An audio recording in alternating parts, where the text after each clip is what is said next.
Good evening and welcome to tonight's public forum being held in the council chambers for this Monday, 27th of November. Recording of the public forum is item 1. So a reminder that this public forum is being audio recorded for administrative purposes. By speaking at the public forum, you agree to being recorded. Please ensure that if and when you are speaking at this public forum that you are respectful to other people and use appropriate language. Albury City accepts no liability for any defamatory or offensive remarks or gestures made during the course of this public forum. Item 2, conflict of interest declarations received. Mr. CEO. Thanks, Mayor King. One conflict of interest declaration received from Councillor Bowen, a non-pecuniary less than significant. The description of the conflict is an extended family member is one of the presenters this evening at the public forum. And the action that Councillor Bowen will take is to stay in the chamber and listen and participate in the forum. Thank you. We'll start off with our speakers for tonight. So first up, speaker number 1, Amanda Giblin. This is in relation to 13.7, revised draft Eastern Hill Activation Master Plan, speaking for the recommendation. Amanda, at your leisure, feel free to, and hopefully if it's too high or too little, just give it a wriggle around and yeah, it might be a little bit high there. It should be turned on. We'll just confirm. Yeah. Thank you. All right. Good evening, councillors and Mayor King. My name's Amanda Giblin. Thank you for providing me the opportunity tonight to speak in full support of the revised draft Eastern Hill Activation Master Plan. I'm born and raised Albury local. I've got 3 primary school age kids, and I've been following this draft plan from the first Have Your Say feedback form. Sorry, that's gone out. I enjoy bushwalking, bird watching, bike riding, spending time with my family and getting out in nature. I am not a member of the Mountain Bike Club or the Rotary Club, but I am a member of the Friends of Eastern Hill group, formerly known as Eastern Hill Redevelopment Public Forum. And I, like many other members of that group, am really excited about the proposed development, especially in the way that it will make more accessible for prams and wheelchairs, walkers and bikers, and the way it encourages more people of our city to be active and to get out and about in nature. I supported the initial draft plan, seeing all the benefits to our family and friend groups and the potential for passive recreational uses up there that deserve to be shared by everyone in our community. And how could it not be a great thing to have better pathways for parents with prams or babies in prams or people with mobility issues? Wouldn't viewing platforms with informative signage be fantastic to have a better understanding of the landmarks and stories that our area has? I thought, why wouldn't bike trails be an excellent way for our kids to get out and get some exercise and enjoy nature and get them away from the ever-present and tempting tablets and screens? Wouldn't upgraded car parks, toilet amenities and safe footpaths and roads make more people want to use this space instead of the sorry state that I often find the current car park area in, with evidence of antisocial behaviour scattered all around? So as everyone here knows, this plan's had some very polarising opinions and points of view. I do not envy you guys the task of offering solutions and compromises, knowing that all opinions are as valid as each other. After reading the revised plan this week and the recommendations to alter parts of it to try to accommodate the huge number of our community members' feedback, I'm impressed with the compromises that have been made. Although I would have personally preferred to keep the initial draft plan, it's only fair that compromises need to be made on all sides of the discussion. So where, for example, I would have loved to have seen the 5 dedicated mountain bike trails, I think it's fair to compromise to lower it to 3 and to change the use from dedicated mountain bike trails to shared trails. That's compromise, and anyone who wants their way entirely is, in my opinion, being unreasonable. I've noticed a recurring theme that some people think they have more of a right to a voice on this discussion. The idea that people who live closer to or directly abutting the hill that have more right to this current and future uses, to me, is insulting and unjust. How could it be that the desires of an individual who has the privilege to be living in a home adjoining the reserve holds more value than that of someone who owns a home in North Albury or is renting a unit in South Albury? This is council-owned land. It's for all Albury residents, homeowners or renters. And every Albury resident has a right to be able to access and enjoy Eastern Hill. The proposed shared use trails are an excellent addition to this master plan. Some people believe that bike riders are destructive or offensive, and this couldn't be further from reality. My husband, myself, and our 3 kids regularly ride trails through bushland, and the only sounds you'll hear are the squeals of happiness from the kids, or the occasional shout of excitement when one of us spots a lizard or a wallaby or a mushroom, and we stop on this trail and we watch it. I've got a video of us up on Hunchback Hill in Wodonga, and our kids, where we saw an echidna eating ants. We're on our bikes and we pulled over on the side of the trail. We sat on the bikes, we watched the echidna, and our kids still talk about it to this day. So bike riders aren't hooligans. They're more often than not just children, riding along, observing nature and accidentally exercising and being a part of a community. So this topic is undeniably important to many community members, and a lot of pressure has been placed on Albury City during this process, including at times some very low blows that have been placed on not only council members, but also Albury City employees. And I just want to acknowledge the hard work that all of you have put into this and congratulating you on producing a fantastic vision and master plan for Eastern Hill. In summary, it's my opinion that the revised plan has addressed our community's feedback excellently.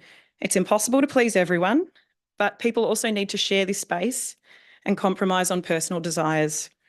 We can't forget that this is in the middle of our beautiful town, and more people want to use this hill than currently can. Making it accessible for all ages, abilities, mobilities and interests, whilst also providing an opportunity to revegetate and promote the history and stories of this area is a brilliant idea. Sharing the space is only a good thing. So thank you again for allowing us the opportunity to be heard. I really appreciate it. Thank you. Oh, perfect timing as well. Question. Thank you very much for your presentation. Councillor Glackham. Thank you, through you. Amanda, thank you for your presentation. And I acknowledge what you've already said. It's there are a lot of polarising views, and it makes it difficult for some people to think that they can come and present. And thank you very much for coming and presenting. So you said in your presentation that, or you explained that you are a member of the Friends of Eastern Hill. Can you elaborate a little bit on that? And are there 2 different versions of the Friends of Eastern Hill, or is there one group? You said you sort of clarified a little bit, and I got a little bit lost with that. Yeah. And what do the Friends of Eastern Hill that you belong to do? What's that relationship? Yeah. Thank you. It's 2022. Friends of Eastern Hill used to be, what was it called? Eastern Hill Redevelopment Public Forum. So that's what I joined. And it was a space, and it's a fantastic group. Like, it's such a good thing because it's such an important topic, and a lot of people got to have their say and discuss things about this development and proposed development. It's really good.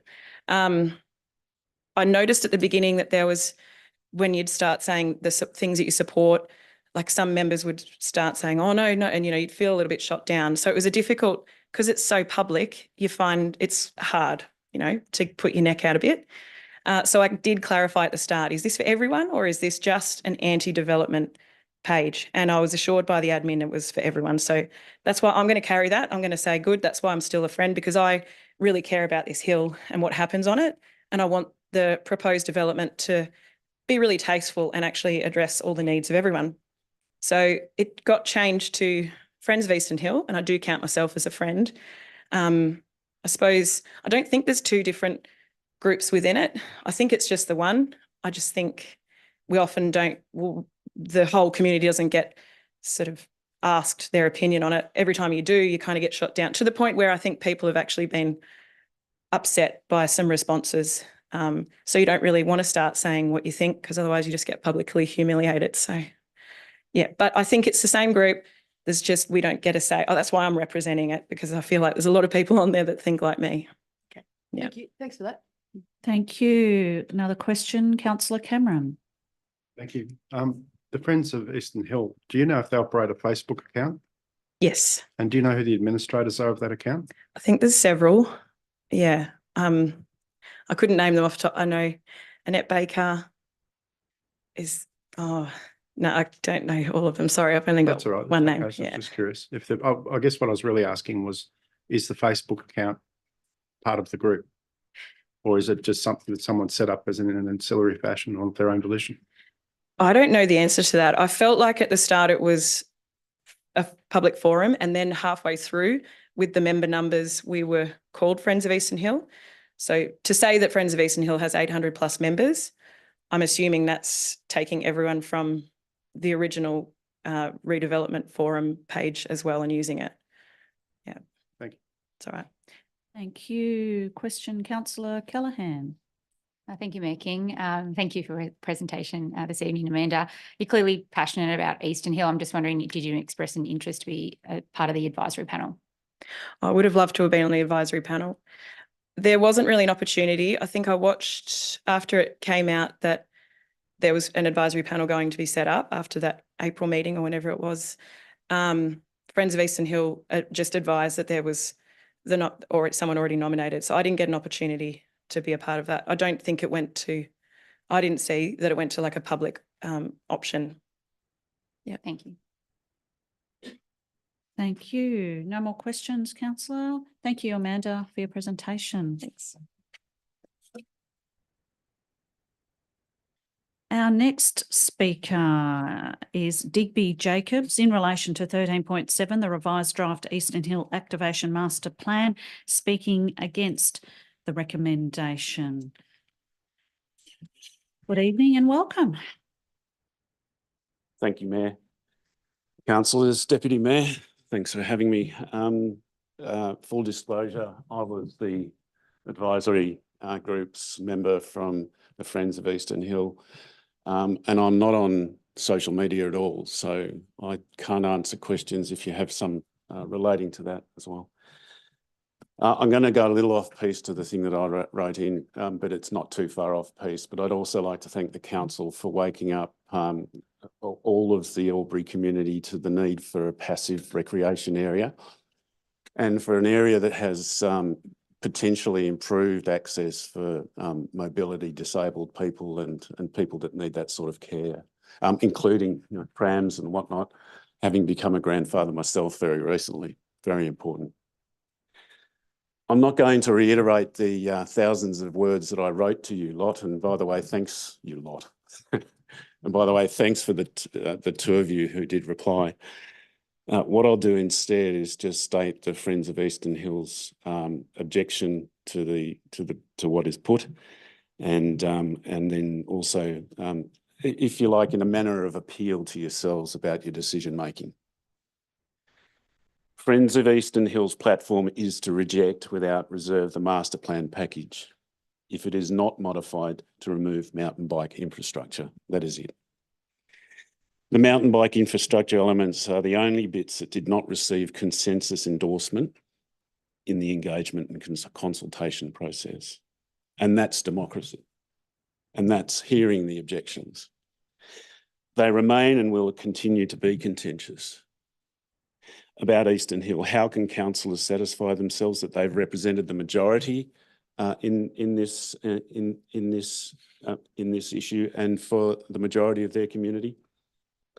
How can councillors also avoid a contentious and noisy lead up to the next council election? Councillors can make a decision that will distance themselves from the skewed process called community engagement and consultation over the master plan. Councillors can leave behind the dubious origins of the master plan and the questions that linger about probity. Councillors can spare themselves continued community unrest over a bad plan for the peaceful precinct. Councillors can be comforted that those rejecting mountain bike development on Eastern Hill are not anti-development. On the contrary, development is good when it's sensible and well considered, sustainable, and not tainted by questionable processes. Councillors can reject all of the mountain bike elements of the master plan. I know it's a bit repetitious, but there it is. Councillors can support the elements of the master plan that enhance access for all. Councillors can support sensible investment of ratepayers' money. Councillors can support rehabilitation of our natural environment.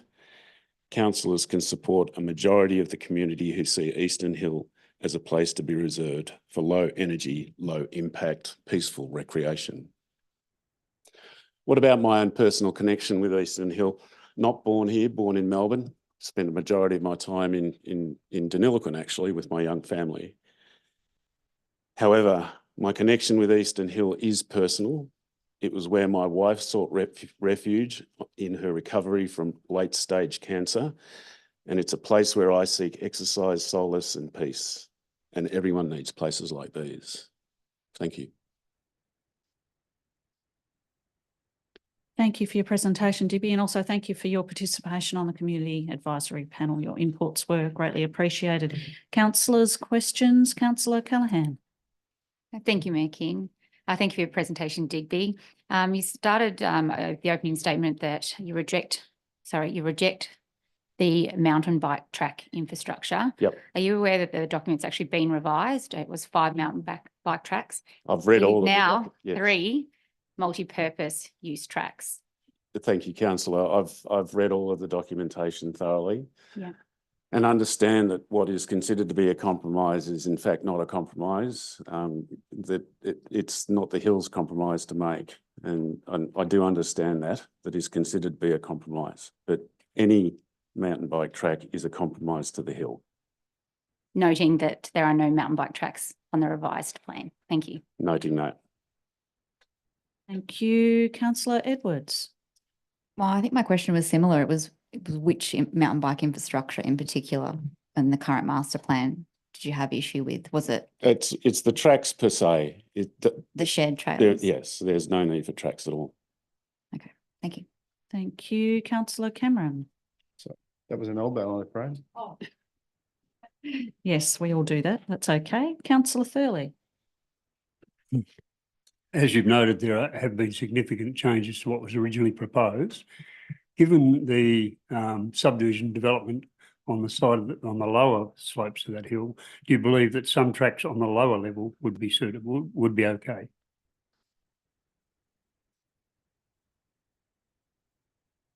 I've stated what I believe the platform of the Friends of the Eastern Hill is, Councillor Thurley, and thank you for the question.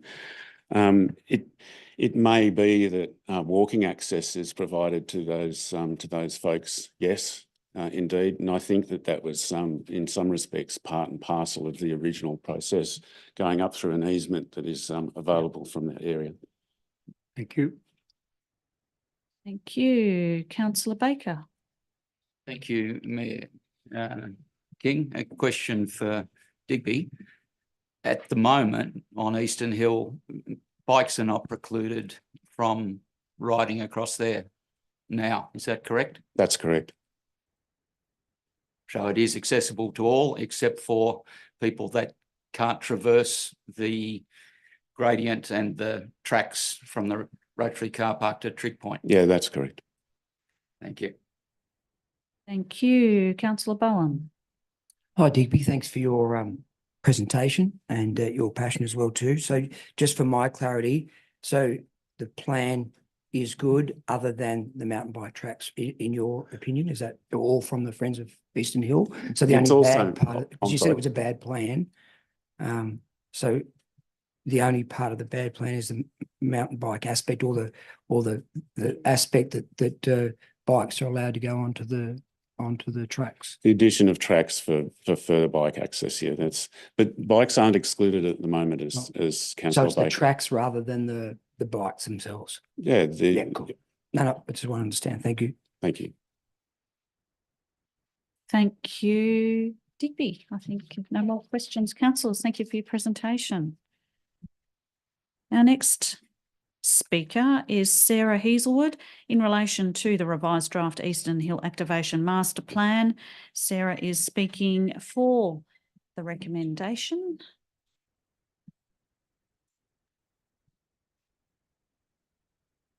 Good evening. Thank you. Good evening. When you're Thank ready. you. That's the right height, I think. Yeah. Good evening, councillors. Thank you for this time to speak this evening and giving me a chance to articulate why I support the inclusion of shared trails in the revised Eastern Hill Master Plan. A bit about me before I start. So I moved to Albury in 2003, and in the last 8 years have lived in East Albury in the Doctors Point area. I feel fortunate to raise my family in such a beautiful part of Australia. My husband and I both work full-time, and we have 2 primary school-aged children here in Albury as well. I started riding on mountain bike trails in my 20s, and it's something I continue to do today. at least on a weekly basis as a minimum, with both my family and with friends. For me and for those that I ride with, which is a collection of females of similar life stages, it's a release from the demands of modern life, a chance to get some good exercise, clear the mind and debrief the week. We always come away feeling recharged. We are recreational riders living with our families in East Albury. We don't race and we're not members of the local mountain bike club. Others have seen the benefits that we enjoy from this activity and would join us to try it out for themselves. With this personal experience in mind, I really believe in the positive health and wellbeing benefits that the inclusion of shared trails in Eastern Hill could bring to the community. When my children were younger, riding trails was a key activity for me to get fit again. Now that they are older, it's something we've started doing together as a family. It's delightful to see them enjoying the outdoors and testing their abilities. In the future, having local trails in East Albury will allow my boys to enjoy this activity close to home, where they can learn independence, going out on their own, without having to ride on busy roads across town to access trails. Currently for me, this is a 40-minute round trip on my bike. As both a walker and a rider, I'm confident that walking trails and mountain biking can coexist on Eastern Hill. In Albury, I've found other riders to be courteous and considerate of different abilities when we meet each other on tracks. I regularly interact with walkers up Nowcan, who often provide a word of encouragement as we make our way up the hill. I believe the revised master plan, with a number of trails reduced from 5 to 3, is a realistic compromise that will enable many to enjoy the natural beauty of Eastern Hill. And I hope encourage more local residents to enjoy the benefits of the great outdoors, including riding that my family and friends enjoy today. Thank you again for your time tonight. By providing a brief glimpse into the wellbeing and enjoyment that riding brings to our lives, my fellow riders and I hope that Albury City Council can support the revised Eastern Hill strategy with the inclusion of shared trails for the community to enjoy for many years to come. Thank you. Thank you for your presentation, Sarah. Questions? Councillor Callaghan. Thank you, Mayor King, and through you, Sarah, thank you for your presentation. You mentioned throughout your presentation that you access Nowcan Hill. How do you currently access Eastern Hill, in what capacity?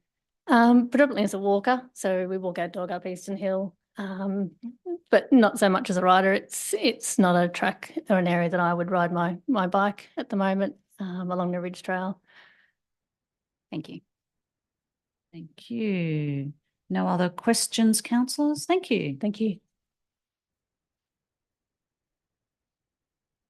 Our next speaker is Trent Parker, also in relation to the revised draft Eastern Hill Activation Master Plan, speaking for the recommendation. Thank you, Trent. Good evening, councillors. My name is Trent Parker and I am the president of Albury-Wodonga Mountain Bikers. I live here in Albury for 16 years and have been a keen mountain biker for 9. After starting a family electrical business, weekend sport was beginning to rob too much precious time. I started road cycling to maintain fitness, and although I loved the physical challenge, the technical side was missing. I bought a hardtail mountain bike and took to the local trails where I found my love for the outdoors. I participated in 3-hour cross-country races and then raced into gravity enduros for a few years. Now I'm just a recreational rider. My kids now ride also, and I believe it is a great sport for young people to participate in. It offers a range of rider abilities to get outdoors while maintaining a healthy amount of exercise. Albury-Wodonga MTB supports the activation of Eastern Hill for enhanced recreational opportunities for the benefit of a wide range of public users. We believe the new trails will not impact on the walkers' ability to continue using and enjoying the hill as they currently do. We note that the revised plan has reduced the number of trails from 5 to 3, and we support the revised proposal and believe it will provide a balanced outcome for the hill. The trails will be beginner and intermediate trails to suit leisure and MTB enthusiasts of children and families riding mountain bikes, not extreme double black diamond racing trails that opponents are against. The vegetation planting that will accompany the new trails will result in a net positive environmental gain for the hill. when putting new trails in the process, undergoes a very rigorous environmental assessment involving Indigenous heritage studies and on-site walkthroughs by ecologists to avoid the environmental impacts. Currently, on Nailcan Hill, we have an ecologist, Dr. Damien Michael from Charles Sturt University, doing assessments for any works undertaken on trails. This type of analysis would be the same on Eastern Hill. Public natural land that is very close to the city provides opportunity for the land to be shared by all residents for a range of recreational activities of all types and not just the current users of the area. All environmental, parking, trail crossings, Indigenous heritage constraints can be managed in a way that allows the activation proposal to go ahead with minimal impact. We believe Eastern Hill should be shared amongst all recreational groups and not left exclusively for current walkers. We, Albury-Wodonga MTB, have 3,500 followers on Facebook page that see mountain biking as a great sport and a way to exercise in the outdoors, and we would like to see councillors support the revised Eastern Hill Activation Plan. Thank you for your time, councillors. Thank you very much. Trent, question, councillor Gluckin. Yes, thank you, Mayor King, through you. So Trent, you made reference to Nailcan Hill. Yep. And Eastern Hill. Mhm. And you referred to Eastern Hill and the proposal for the shared bike tracks to be a beginner and intermediate, if my memory is correct. And my husband and I are walkers. Yep. And we often walk up Nailcan Hill. Mhm. My understanding is that Nailcan Hill is at a higher level or requires a higher level of ability, and so not really for a family, a younger family of riders. Is that correct, or have Yeah, I? Nailcan is mostly of blue square trail so for intermediate riders. Mhm. There isn't a lot of like beginner green trails on Nailcan. There is a few, but they tend to lead into blue trails, which then causes the riders to get stuck and then have to go backwards. Yeah. So, yeah. Okay, all right, thank you. No problem. Thanks for that. Thank you, councillor Baker. Thanks for your presentation, Trent. No problem. Trent, do you ride on Eastern Hill at the I moment? currently do not ride on Eastern Hill, no. Okay, that's all. There was a lot of people in the survey that said they rode on Eastern Hill. And Yeah, I'm just okay. trying to understand. I'm based in Lavington, so I tend to ride Nailcone the most. I don't wander over the other side to Eastern Hill. Yeah, thank you. Thank you, councillor Callaghan. You, Mayor King, and through you, Trent, thank you for your presentation. Thank you. I just have a question. How have you experienced multi-purpose trails as a mountain bike rider with bikes and pedestrians coexisting? How's it been in your experience? Yeah, so basically it will come down to the trail builders' techniques to make that work. Often the shared trail would be wider footprint to allow for passing of bikes and walkers on the same path. And have you seen this done well in some places? Some examples of places where you've seen this happen well? I haven't experienced them personally myself, no. I tend to only ride here in Albury. No worries, thank you. Thanks. Thank you, councillor Bowen. Thank you, Mayor King, through you. Thanks, Trent, for your presentation. Just wanted to check, as the president, your experience a little bit along the lines of councillor Glacken's question. So in your experience or opinion, in terms of the trail gradient, would they be all green in that respect on if it was to be? I believe there is the option for progression. So they would be starting as green. The climb would be green.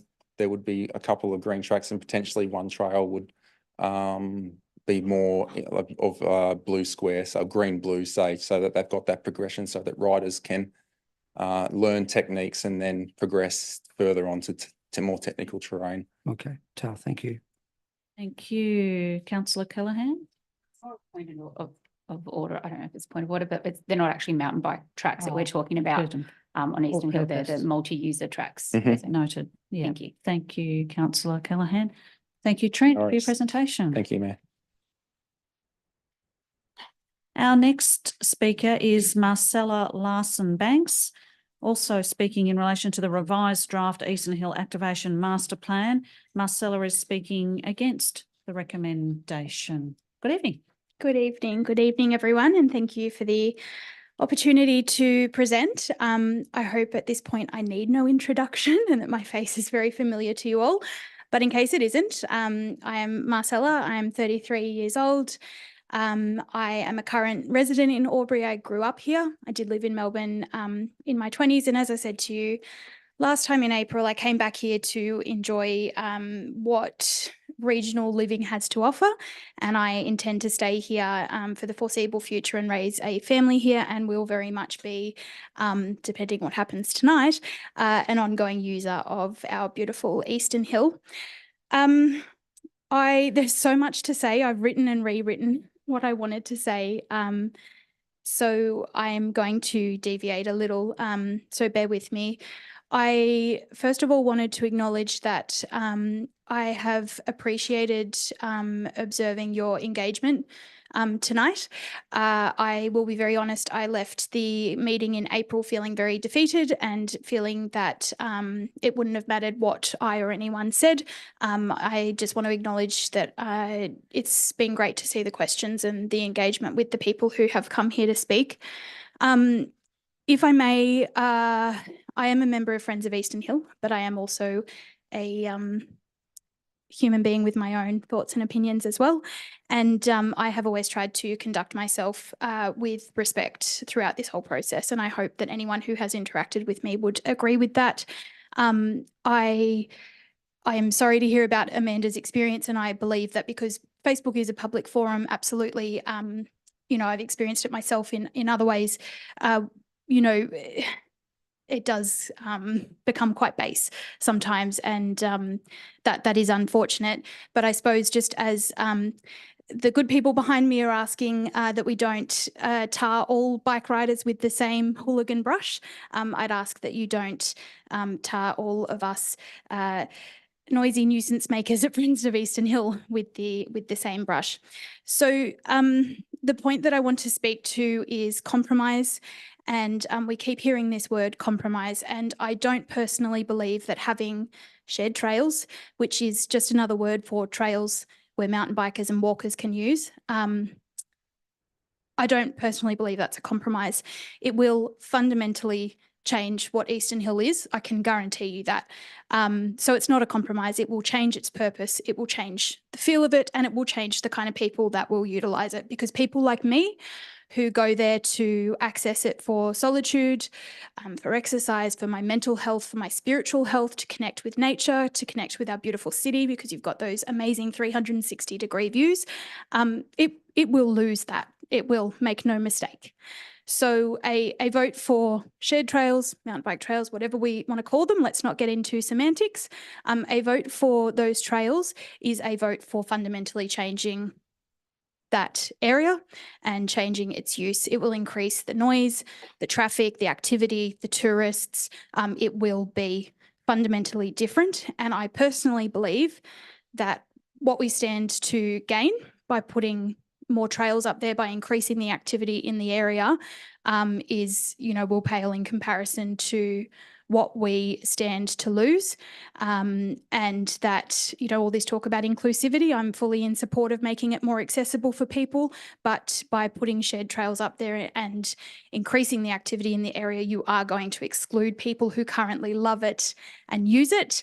And to finish, I'd just like to say, in terms of the polarising views, I don't think we would be in this position had the initial survey just broadly asked how people would like to see it used. I think, unfortunately, we're in this position where there has been contention and conflict because of that initial survey. And I'd love to know how people might have answered that survey differently if it didn't have that specific question about would you like to see mountain bikes up there. But that's for an alternate reality that we'll never be able to access. Thank you. Thank you, Marcela. Questions? Councillor Bowen. Thank you, Marcela, for your questions. So I just want to be clear. The way I understand it is that the walk out to the trig points would be just walking only. Am I incorrect in saying that. I think that, so you wouldn't use it to walk in that space? I don't think so. I don't think so because, again, as soon as you start to add more amenities up there, you're going to increase foot traffic. You're going to increase just the level of activity up there. And the reason that people who have been accessing it for years, the reason that they go up there is because it's tranquil, because it's peaceful. Have you been up there? Like Absolutely. it's gorgeous and it's amazing. Like we're so lucky to live in a city, and in the middle of that city, we've got this incredible space where you can, as I said, connect to the city, connect to the natural landscape. You won't be able to do that when there's more people up there. Why not?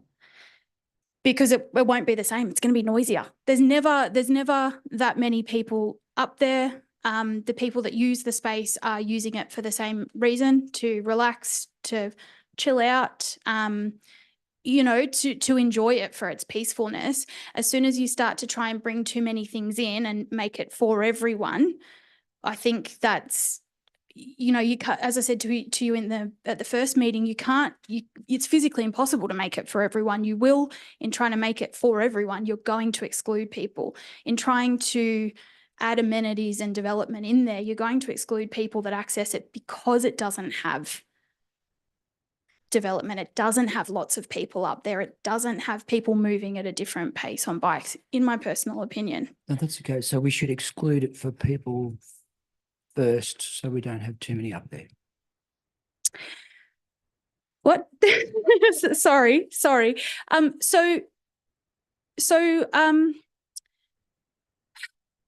Research shows us, science shows us that human beings need access to open spaces, to green spaces, and to passive recreation. There's a suggestion by some that someone like me who doesn't want to see more people and more bikes and things up there is being really selfish. But again, people who access it because there's not as many people up there, because it doesn't have lots of features, people who access it to promote their physical and mental health will be excluded. Like, you could look at it from that point and say, well, it's selfish to try and put more amenities up there. And we've got mountain bike trails in Albury-Wodonga and surrounds. We live in a beautiful part of the world. Albury's got lots of fantastic amenities. We've got lots of things that cater to everyone, but we don't have another Eastern Hill. So once you fundamentally change it, it's gone. So when walking up the track, just if I may, so when walking up the track, do you stay on the track or do you make your own track?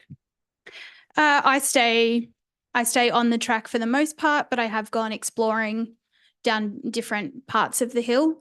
Could that be where you could get some solace?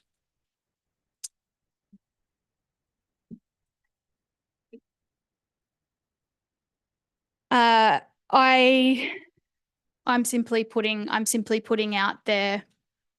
Yeah, I'm simply putting out there that my personal belief, which you're very welcome to disagree with, as it seems you may, is that solace will not exist when there are more people up there.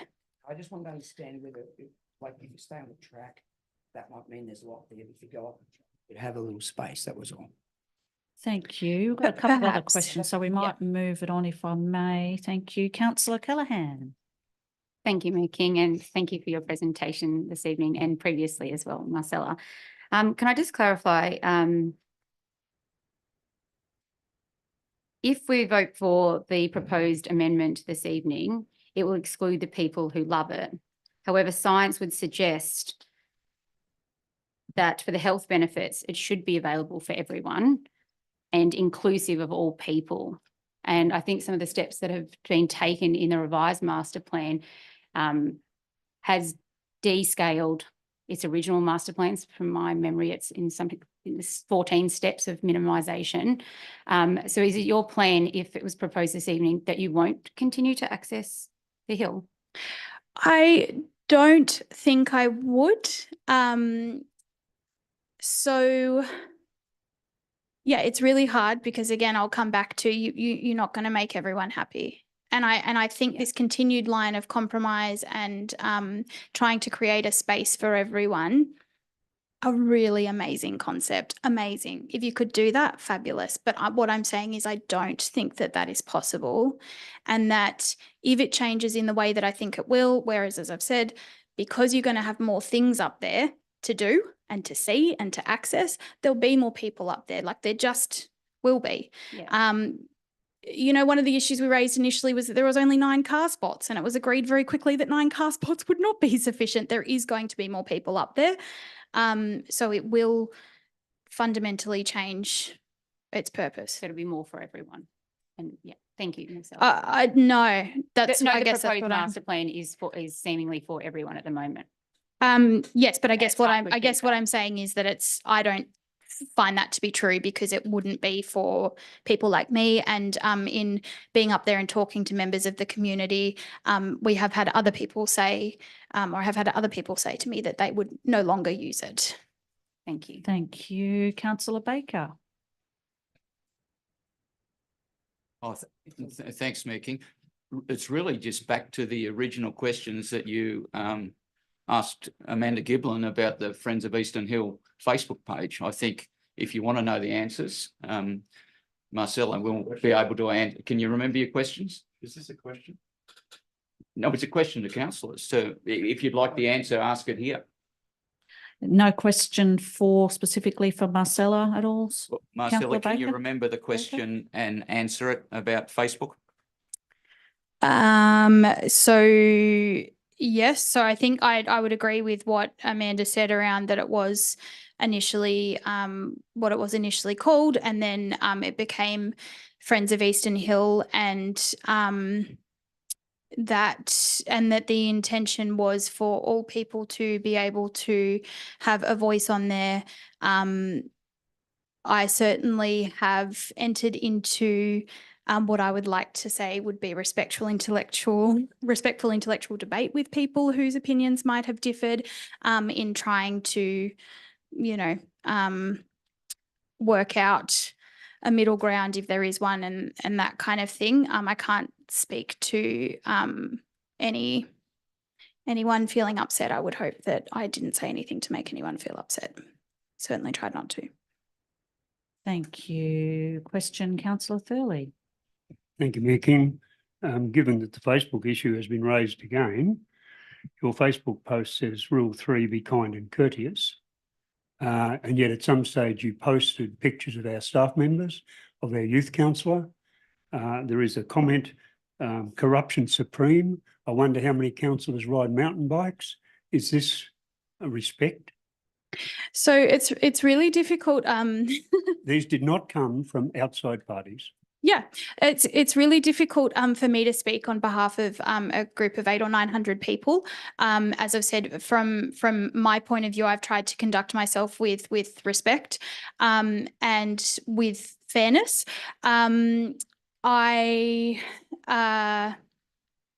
So it's a public forum, as we all know, I'm sure. Most of us have been involved in situations with keyboard warriors. It's very open. People maybe speak to each other differently behind a screen than they do in person, but I can't speak. I'm not in charge of what 800 or 900 people do. In terms of posting photos, I haven't personally posted any photos. It's been very important for me to, as an active member and as someone who has posted on there, to only post facts. Perhaps I have done that, me personally, sometimes with a bit of tongue in cheek or frustration. But again, I think that is hopefully compelling, that you have this many people who feel this passionately, this persistently about this issue. I hope that says to you that you have some passionate people who this hill means a lot to them. I did have one more question. You talk about making it for everyone will exclude people. At present, someone who has difficulty walking, someone who's in a wheelchair, cannot access any part of the hill. Do you see that there's a possible need for a trail that goes from the car park to the trig point? At least people get access that far. if they're disabled or have some difficulty? Yeah, absolutely. So I am absolutely not against increased accessibility. I have worked in the community services sector, so I am very well versed in these issues and I'm very passionate about inclusivity. And I don't believe personally that improving access for someone in a wheelchair, for example, will fundamentally change the nature of the space and its purpose, like maybe some of the other development will. Thank you. If there are no other questions, thank you, Marcela, for your presentation. Thank you. Our next speaker is Ruth Davies in relation to the revised draft Eastern Hill Activation Master Plan, speaking against the recommendation. Feel free to make yourself comfortable with that microphone, Ruth, if it's in the wrong. Yeah, Thank point out you. shorter for some of us. Thank you. Yiridumarang, UND Ruth Davies. I've been here before as well. I stand here in remembrance of and honour of my Wiradjuri ancestors and ancient ones. I'm very privileged to be here tonight to represent the Jiramalung Wiradjuri Elders Group. We wrote a letter back in August to the Honourable David Harris MP, Minister for Aboriginal Affairs, and I'm going to read part of that letter tonight. The Jiramalung Wiradjuri Elders Group raise our voices together in strong objection to the proposed Albury City Eastern Hill Plan. The proposal is located on the ridge and hillside and adjoining Mungabarina, an Aboriginal declared place protected under the National Parks and Wildlife Act 1974, Section 84. The statement of significance for Mungabarina is provided on the New South Wales State Heritage Inventory and describes Mungabarina's significance to Wiradjuri people and Aboriginal people from surrounding areas, including Doodarowa and Yorta Yorta people. Mungabarina has a plan of management and an Aboriginal place management group. The Eastern Hill Ridge is also identified on the Albury City Council's Aboriginal Cultural Heritage Sensitivity Map, including areas of high and medium sensitivity. We also note that sections of Eastern Hill were surveyed by Charles Sturt University students in the mid-90s, and cultural objects have been identified in this location. Eastern Hill and its ridgeline is a cultural landscape connection, with its ridgeline which points towards Mount Bogong south, Mungabarina east, and to the Aboriginal burial ground known as Yarrawadda or South Albury Sandhills to the west. For our people, these places are intrinsically linked and they cannot be looked at in isolation from each other. We are deeply concerned by the irreversible harm to country that could be caused by this proposal. The use of the land for an outdoor recreational facility is specified purpose under the State Environmental Planning Policy, Transport and Infrastructure 2021. The use appears to be permitted with the consent in the Environmental Conservation Zone, C2. However, we note that the overarching Environmental Planning and Assessment Act 1979 requires a determining authority to consider the objects of the Act, a duty to consider the environmental impact and the objectives of the C2 zone. We believe the requirements on the determining authority are stipulated by the above legislation and also outlined the endorsed ACH study, the Aboriginal Albury Citywide Aboriginal Cultural Heritage Study in 2021. They have not been undertaken for this development proposal. We are respectfully asking that a heritage management document is prepared for the Eastern Hill Master Plan to inform the decision-making. We believe that this is critical information to be reviewed by the councillors prior to determining the proposed development in its current form. We have been told that an Aboriginal Heritage Impact Permit, AHIP, will be prepared after the council determines the master plan. In our view, this is the wrong order. As per the Aboriginal Culture Heritage Consultation Requirements 2010, any AHIP will need to include our statements regarding cultural values and the kinds of activities that might damage the cultural significance of Mungabarina. There is insufficient information in the Eastern Hill Plan to consider the impact on Aboriginal cultural heritage, including the ancillary uses, possible ancillary uses of Mungabarina. A decision cannot be made without this information, and the proposal must not proceed to a determination on these grounds. We also note that should harm be caused to an Aboriginal place without permission, this is an offence under the National Parks and Wildlife Act 1974. We believe that this could create huge impacts on Mungabarina declared Aboriginal place. We could possibly talk about the ancillary uses that have not been described, possible use of bus shuttle services to create further population being used up there. It could also create a greater land management burden. We are concerned at the current state of Mungabarina Reserve. If that can't be looked after, if we're going to introduce further recreational, let's call them multi-purpose tracks, how will this be cared for if we can't care for what we have at the moment? We are asking that a heritage management document be prepared for review prior to determination of this proposed development. The document is to assess the full extent to which the carrying out of the proposed development could and would affect the use of the land by Aboriginal people, places and objects of Aboriginal heritage significant, including the excavation and signs and offsite amenities. Thank you. Thank you for your presentation, Ruth. The question, Councillor Thurley. Thank you.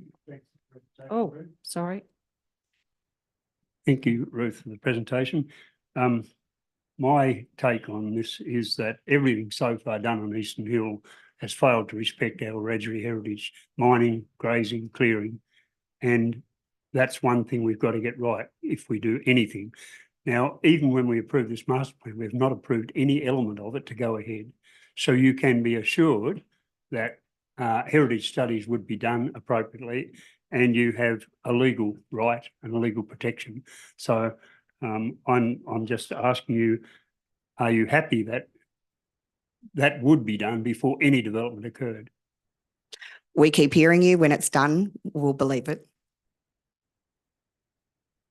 Thank you. Councillor Glacken. Thank you. I have a very similar question to or point from Councillor Thurley's, but it's not so much to Ruth, and thanks for the presentation, Ruth. And might I say, thanks everyone for the presentations. It takes a lot to come and present to us, and I do acknowledge that. It takes a lot to be on this side of the table too. And I'm sure you all understand now exactly what it's like to be in public life. So thank you. Through you, Mayor King, to the most relevant member of staff. Actually, Councillor Glacken, could we save that for the debate proper in the council meeting? To this, though, it has a direct relationship.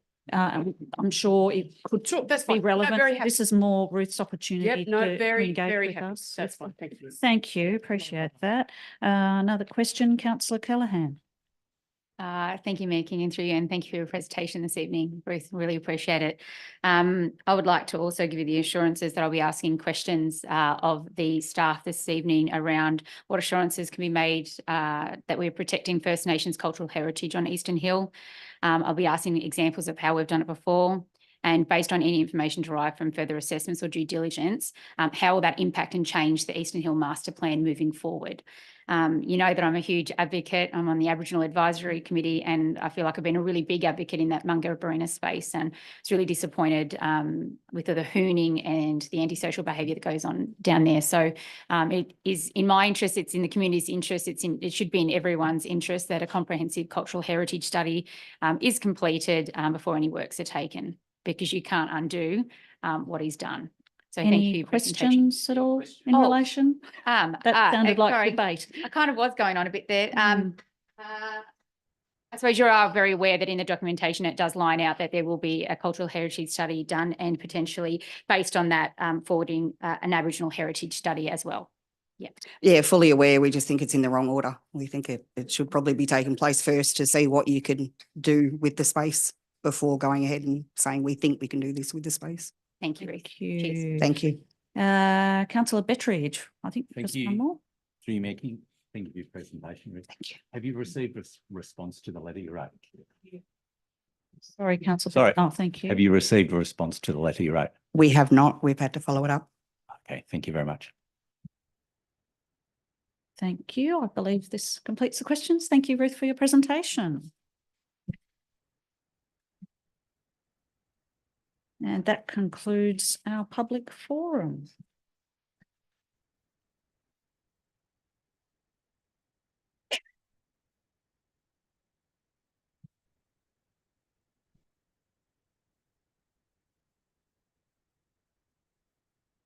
Good evening, everyone, and welcome to the council meeting being held in the council chambers for this 27th of November. We'll start with the opening affirmation and acknowledgement of country.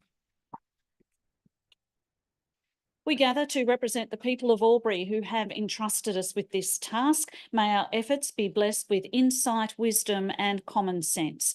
May our personal values give us honesty and courage to serve our community effectively and with respect for all. We would also like to acknowledge the Wiradjuri people as the traditional custodians of the land that we meet upon today and pay our respects to their elders past, present and emerging, for they hold the culture, hopes, memories, traditions of Aboriginal and Torres Strait Islander people that contribute to this community. Thank you.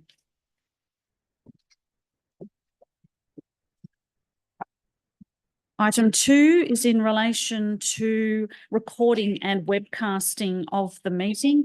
This council meeting is being webcast and recorded. By speaking at the council meeting, you agree to being recorded and webcast. Please ensure that if and when you are speaking at this council meeting, that you are respectful to other people and use appropriate language. Albury City accepts no liability for any defamatory or offensive remarks or gestures made during the course of this council meeting. An audio recording will be made for administrative purposes. Item 3, conflict of interest declarations received and disclosure of political donations. Mr. CEO.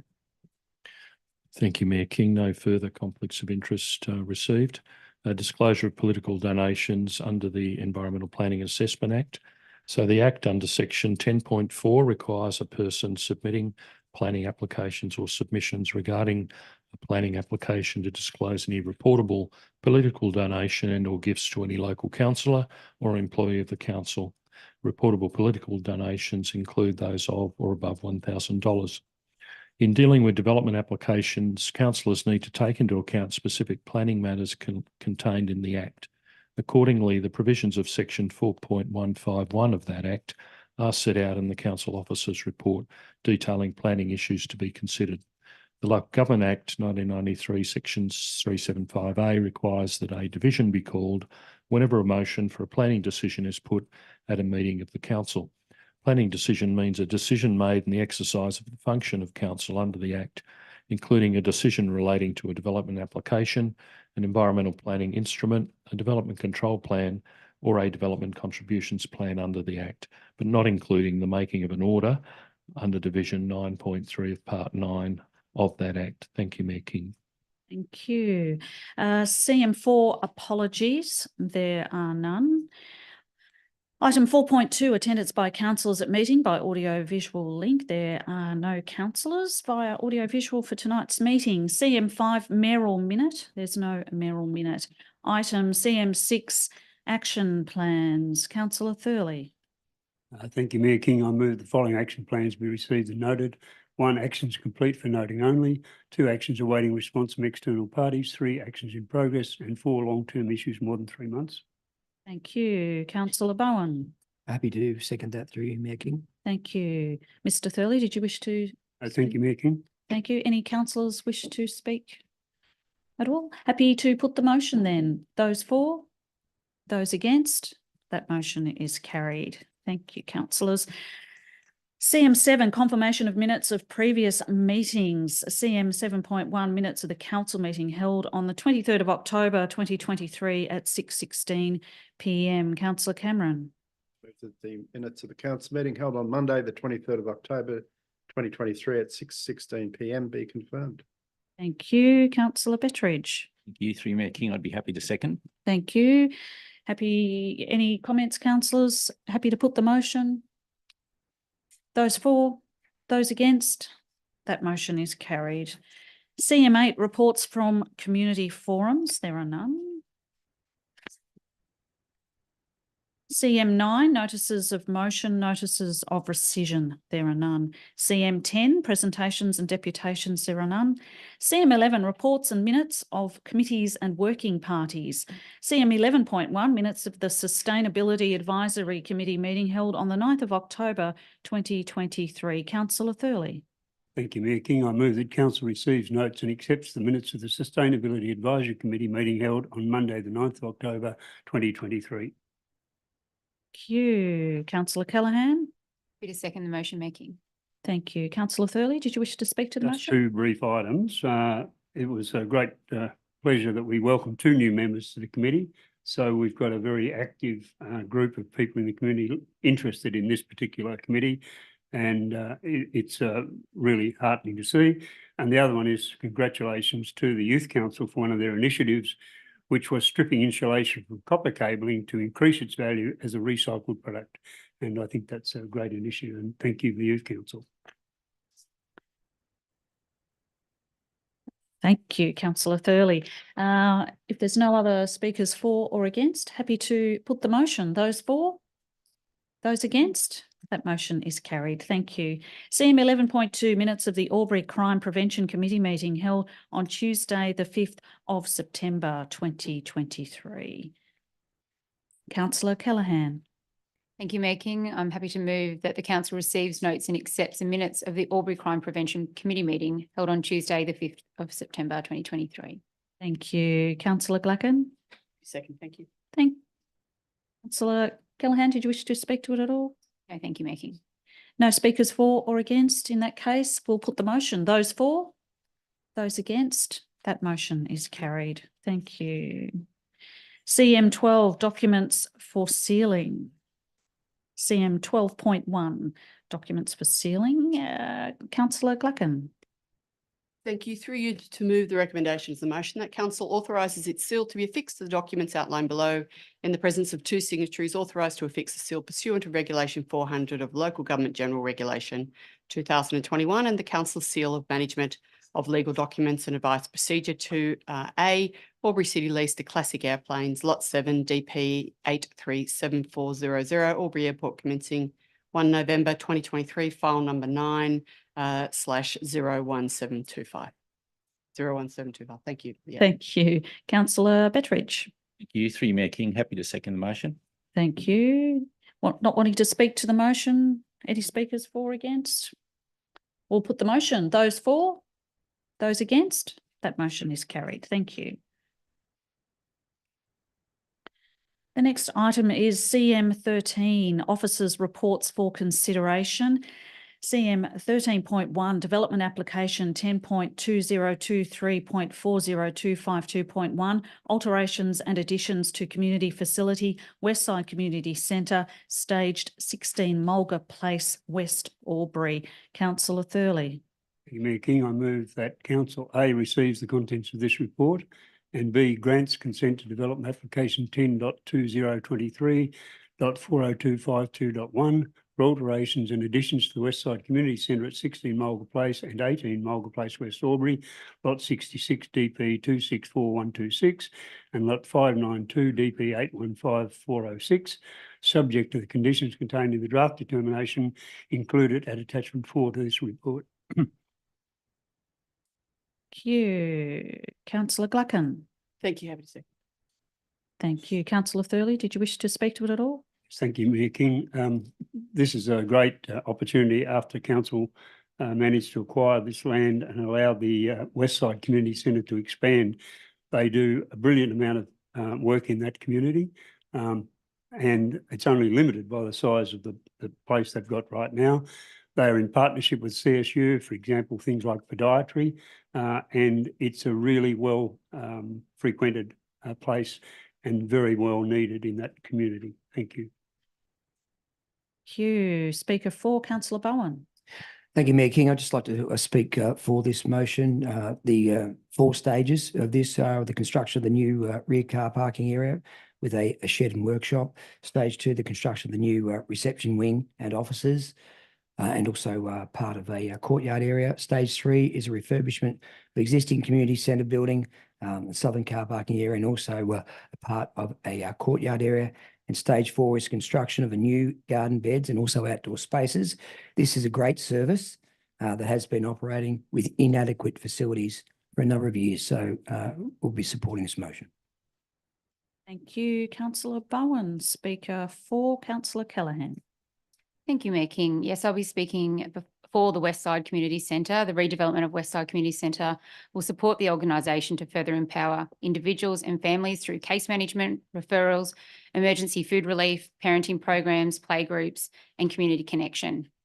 Approving this development will strengthen Westside's commitment to achieving its goals of working together to create a strong, happy and healthy community.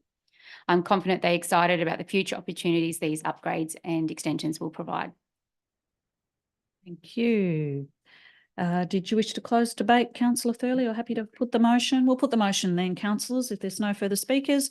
Those for? In division? Given it's a development application, councillors Thurley, Callaghan, Edwards, Bowen, King, Betteridge, Cameron, Glacken and Baker. So that is unanimous. Thank you, councillors. CM 13.2 Traffic Management Services Panel, contract number 23/01426. Councillor Glacken. Thank you. To move the recommendation as a motion from the report that Council A accepts the following two tenders for panel contract number 23/01426, provision of traffic management services estimated at the value of 1.7 million, including GST for the two-year period, and the companies are 1300 Roads Proprietary Limited, trading as Trafficking, and Riverina Traffic Services Proprietary Limited. And B, to clarify that this would be in accordance with clause 1783 Local Government General Regulation 2021, not accept any tenders for the hire of variable message boards only, as this provision can be achieved through the traffic management services component of this consideration and or through in-house services. Thank you. Councillor Bowen. I'd like to second that motion. Thank you, Mayor King. Thank you. We do have a question, or did you wish to speak to the motion first, Councillor Glacken? Have the question, Councillor Cameron. Thank you. It's a simple question through you, Mayor King, to the most appropriate member of staff. How is the figure of 2 out of the contenders arrived at? Is it mandated by legislation or regulation, or is it simply best practice to have 2 providers? Why do we not, for example, have 3 or 1? Mr. Lawson, yeah, thank you. Yeah, thank you for the question through you, Mayor King. It was considered based on the volume of work that the 2 providers was sufficient to service the contract. Any more than that, and that the providers would not receive a fair or reasonable component of work during the contract period. Thank you. Thank you. Any speakers? Councillor Glacken, you wish to speak to the motion at all? Sorry. To be asked. Thank you. Thank you. Yep. Yes, this is a panel contract, and it enables more than one person or one company to be able to be a provider to council. And it's something that council has been moving towards over the last few years. It enables a number of businesses within our community to be able to provide those services. It ensures greater flexibility for those companies, but also for council as well.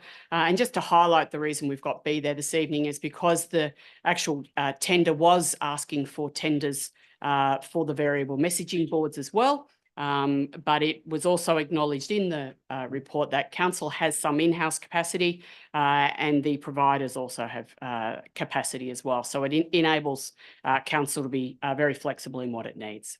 Thank you very much. Thank you, Councillor Glacken. Any other speakers for or against? In that case, we'll put the motion. Those for? Those against? That motion is carried. Thank you.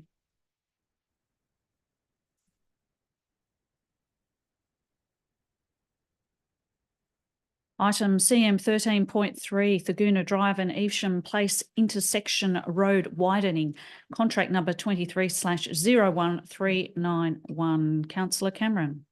Thank you, Mayor King. I move that council accepts the tender from Excel Grey Bruni Proprietary Limited for contract number 23/0113901, Thurgoona Drive and Evesham Place intersection road widening, for the lump sum price of $450,219, including GST. Thank you. Councillor Glacken. Thank you. Happy to second. Councillor Cameron, did you wish to speak to the motion? No, thank you, Mayor King. Speaker for, Councillor Callaghan. Thank you, Mayor King. The addition of the 3.5 wide travel lane that is dedicated to the right-hand turning lane that will stretch 210 metres and will provide the flow of traffic at the Thurgoona Drive and Evesham Place intersection. As Thurgoona continues to grow, more modification like this must be considered to improve safety and provide free-flowing passage for motorists. Thank you. Thank you, Councillor Callaghan. Happy to put the motion. Those for? Those against? That motion is carried. Next is CM 13.4 Melrose Park Sports Pavilion, contract number 23/01041. Councillor Thurley. Mayor King, I move that council accepts the tender from Premier Building Constructions Proprietary Limited for contract number 23/01041 for the construction of the Melrose Park Sports Pavilion for the lump sum of $2,692,599.62, including GST. Thank you. Councillor Bowen. Thank you, Mayor King. Happy to second that motion. Councillor Thurley, did you wish to speak to it? Very briefly, I mean, this is something that a lot of people have been waiting a long time for, and dealing with a shipping container on the site is not the best way to be. However, given what happened to the previous pavilion, it's the best that we could do, and I'm glad that we've now got this one ready to go. Thank you. Another speaker for Councillor Callaghan. Thank you, Mayor King, and I'd have to echo your sentiments, Councillor Thurley. Both Orpha and Melrose Soccer Club will welcome the awarding of the contract to Premier Building Construction for the Sports Pavilion, which has been tendered under budget, might I add, which doesn't happen very often, and also awarded to a local business. So after losing club rooms to fire, this is a welcome boost to the soccer in the community as the sport continues to grow in leaps and bounds, with 2024 registrations expected to boom again in the recent Women's World Cup. The constraints will enable Melrose Sports Club to plan optimistically for the future and support a healthy and active community with facilities designed to be inclusive and accessible to all community members. So a welcome contract awarding. Thank you. Thank you. Speaker for Councillor Bowen. Thank you, Mayor King. I speak for the motion as well too. It was great to see in the tender submission that Premier Building Construction won that because they are a supporter and sponsor of soccer in this region, also of Melrose Club, and therefore tendered that in their tender, and therefore that's why it was so well under budget. So it was great to see they really supported it in that motion. So it was great. Thank you. Any summing up or happy to put the motion, Councillor Thurley? Putting the motion, sorry, my apologies. Those for? Those against? That motion is carried. Thank you, councillors. CM 13.5, Arboriculture and Tree Services Council-wide Panel, contract number 23/00949. Councillor Glacken. Thank you. To move the recommendation as a motion from the report, that council accepts the following 6 tenders for panel contract number 23/00949, Arboriculture and Tree Services contract panel, estimated at up to 330,000, including GST per annum, for a 2-year period with an option of 3 one-year extension. And the 6 companies are Ultimate Arbor, Bradsworth Tree Services Contracting, Donma Family Trust, Homewood Consulting, Arborescence Proprietary Limited, and Albury-Wodonga Tree Services. Thank you. Thank you, Councillor Betteridge. I'm happy to second the motion, Mayor King.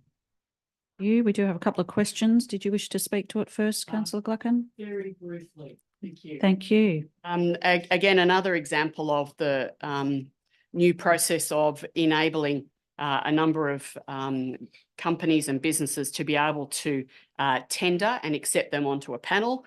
It provides increased flexibility for the staff, but also an opportunity for us to utilise the various expertise from the people or from the companies that have tendered. Each of them have specialist areas, and so that's a great outcome for us as a community to be able to use that varying expertise, but also provides those companies with an opportunity to understand Albury City Council and its needs more holistically as well. So it's a good tender. Thank you.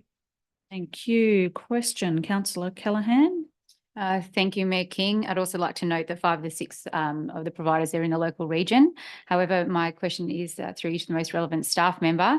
It's a question in relation, which was mentioned in the report. My question is in relation to when will the urban forest strategy be completed? Mr. Miller, thank you. Through you, Mayor King, and thank you for the question. So the draft stakeholder engagement plan will be coming to council in the next council meeting, 11th of December.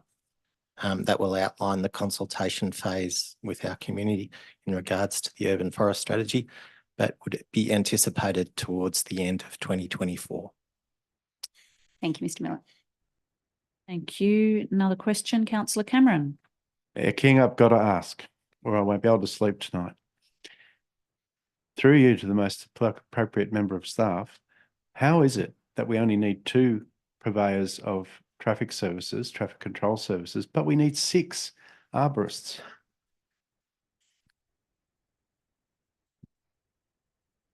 Mr. Costello. Thanks very much for the question, Councillor Cameron, and through you, Mayor King.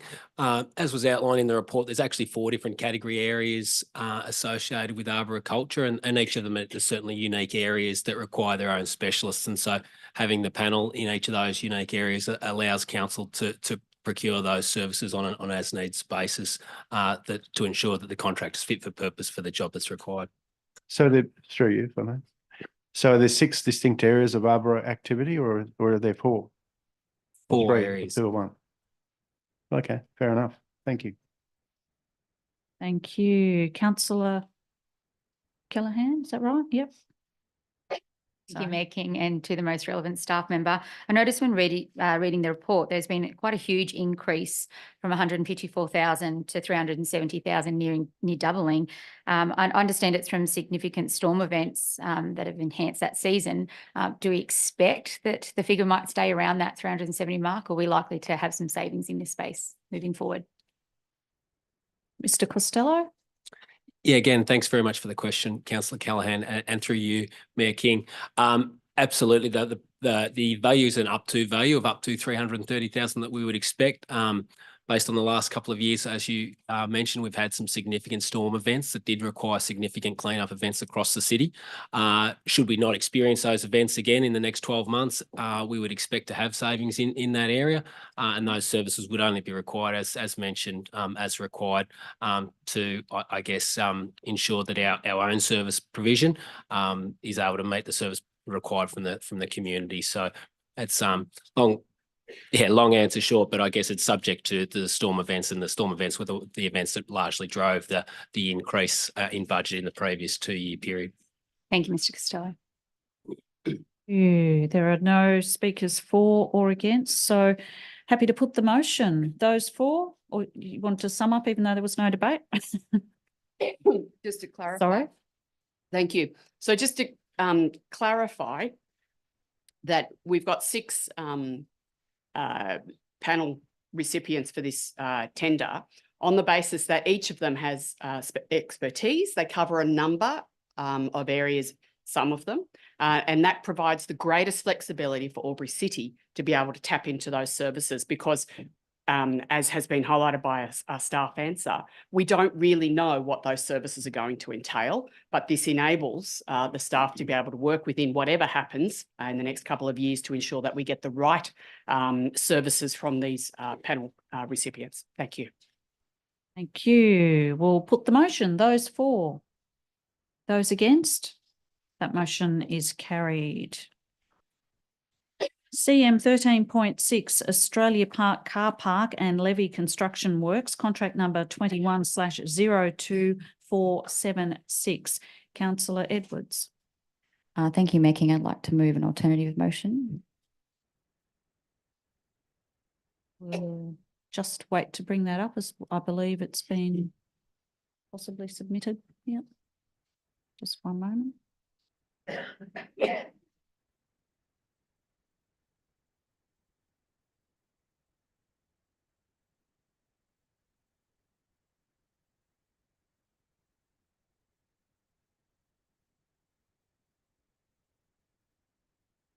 had some IT upgrades just for clarification. So there may be a little delay in getting this up, but bear with us and we will pop that up shortly.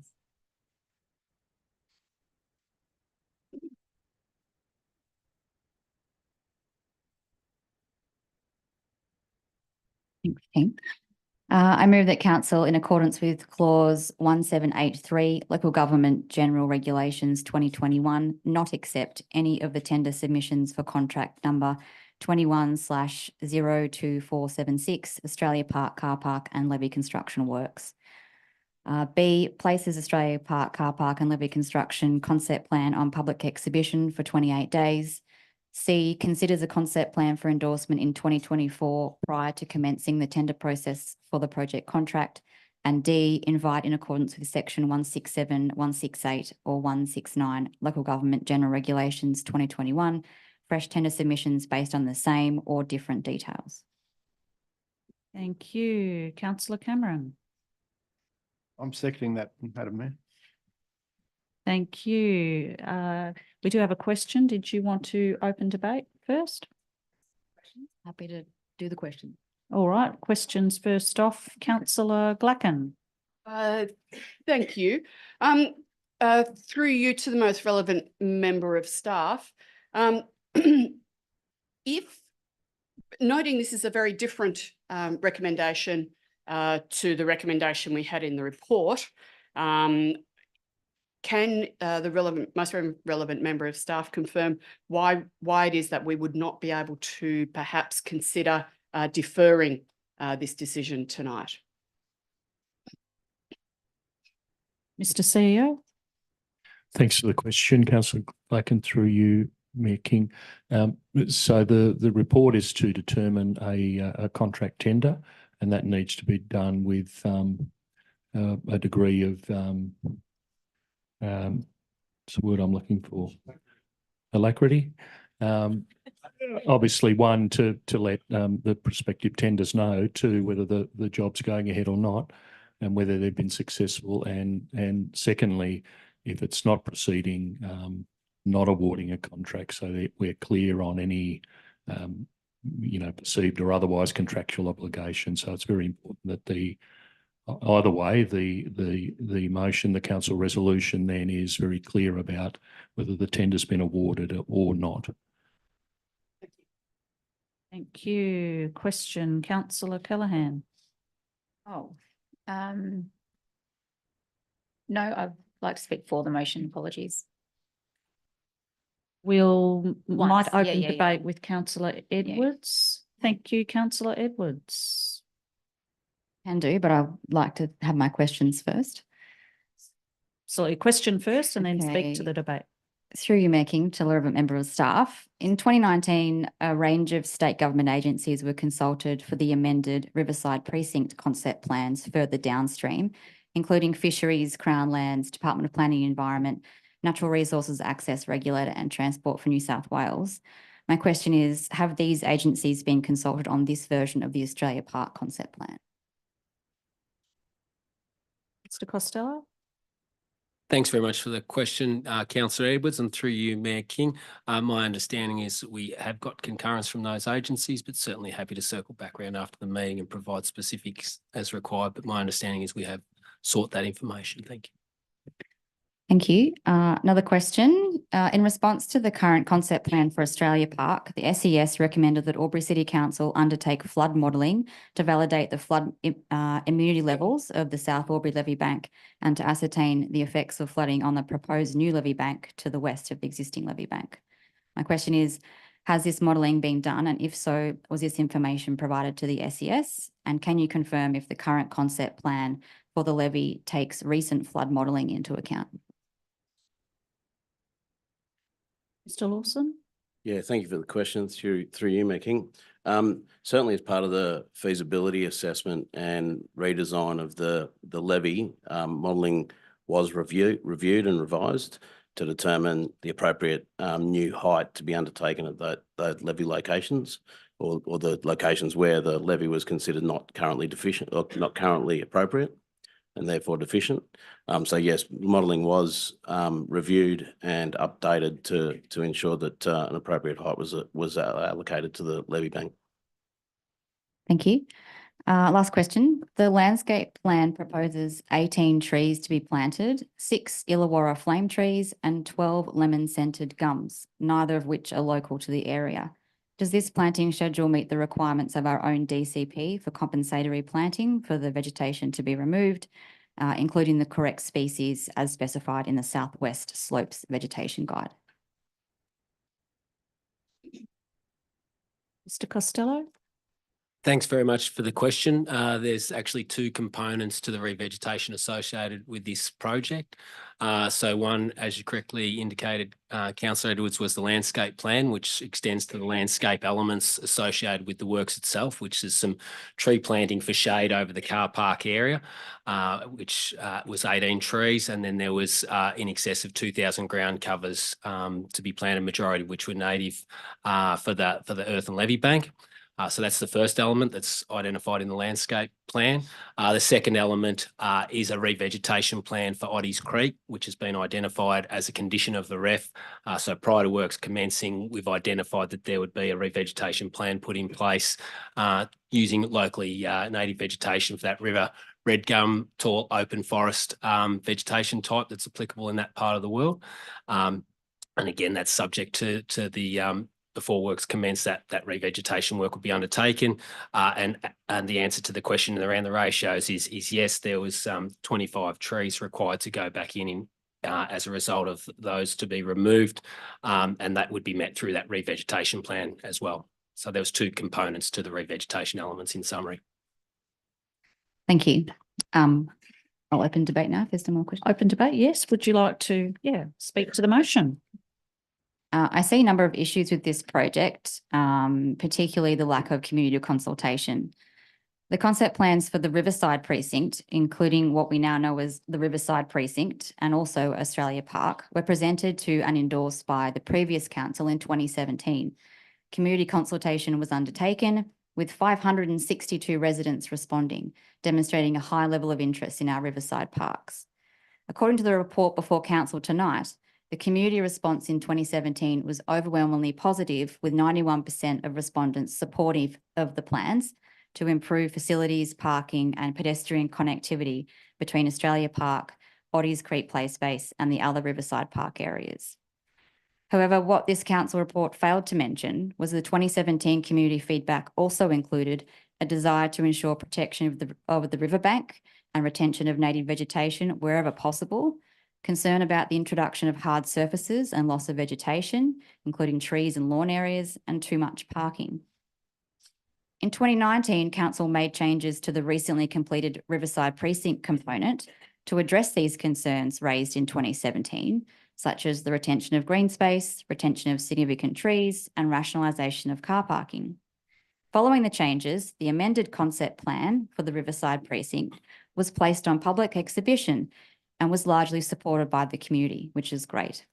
Taking amended plans back out to the community again in 2019 was entirely appropriate given the significant public interest. The review of environmental factors for this project states that 22 trees will be removed and a further 12 will be lost due to the encroachment of their tree protection zone. This includes 6 river red gums, 4 to be directly removed and 2 to be lost due to the impacts, with an additional 2 native planted trees and 28 exotic trees to be removed or considered non-viable post-construction. However, council officers are yet to finalise an adequate revegetation plan that meets the requirements of our own DCP. Respectfully, this should not be an afterthought. The levy is supported by our floodplain risk management strategy and plan. However, this 2016 strategy now needs updating, particularly with the new data, if that's available, as we've heard.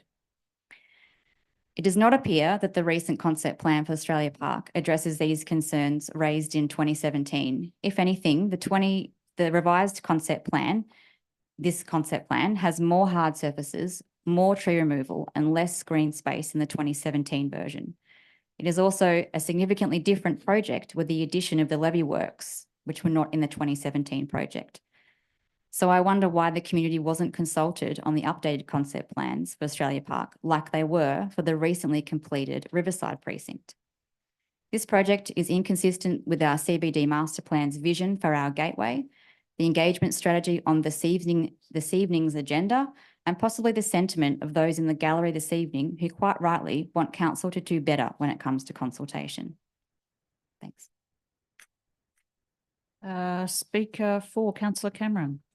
Thank you, Mayor King. Before people think I've been captured by the Greens and gone all ecological, what I will say is that I think the project down there is a very essential and important one. But I believe very strongly too that when a plan has changed and evolved or devolved, depending on your point of view, to this extent, we have an obligation to go out to public to public consultation again. And that's solely why I was interested in seconding Councillor Edwards' very sensible motion. Thank you. Speaker against, Councillor Glacken.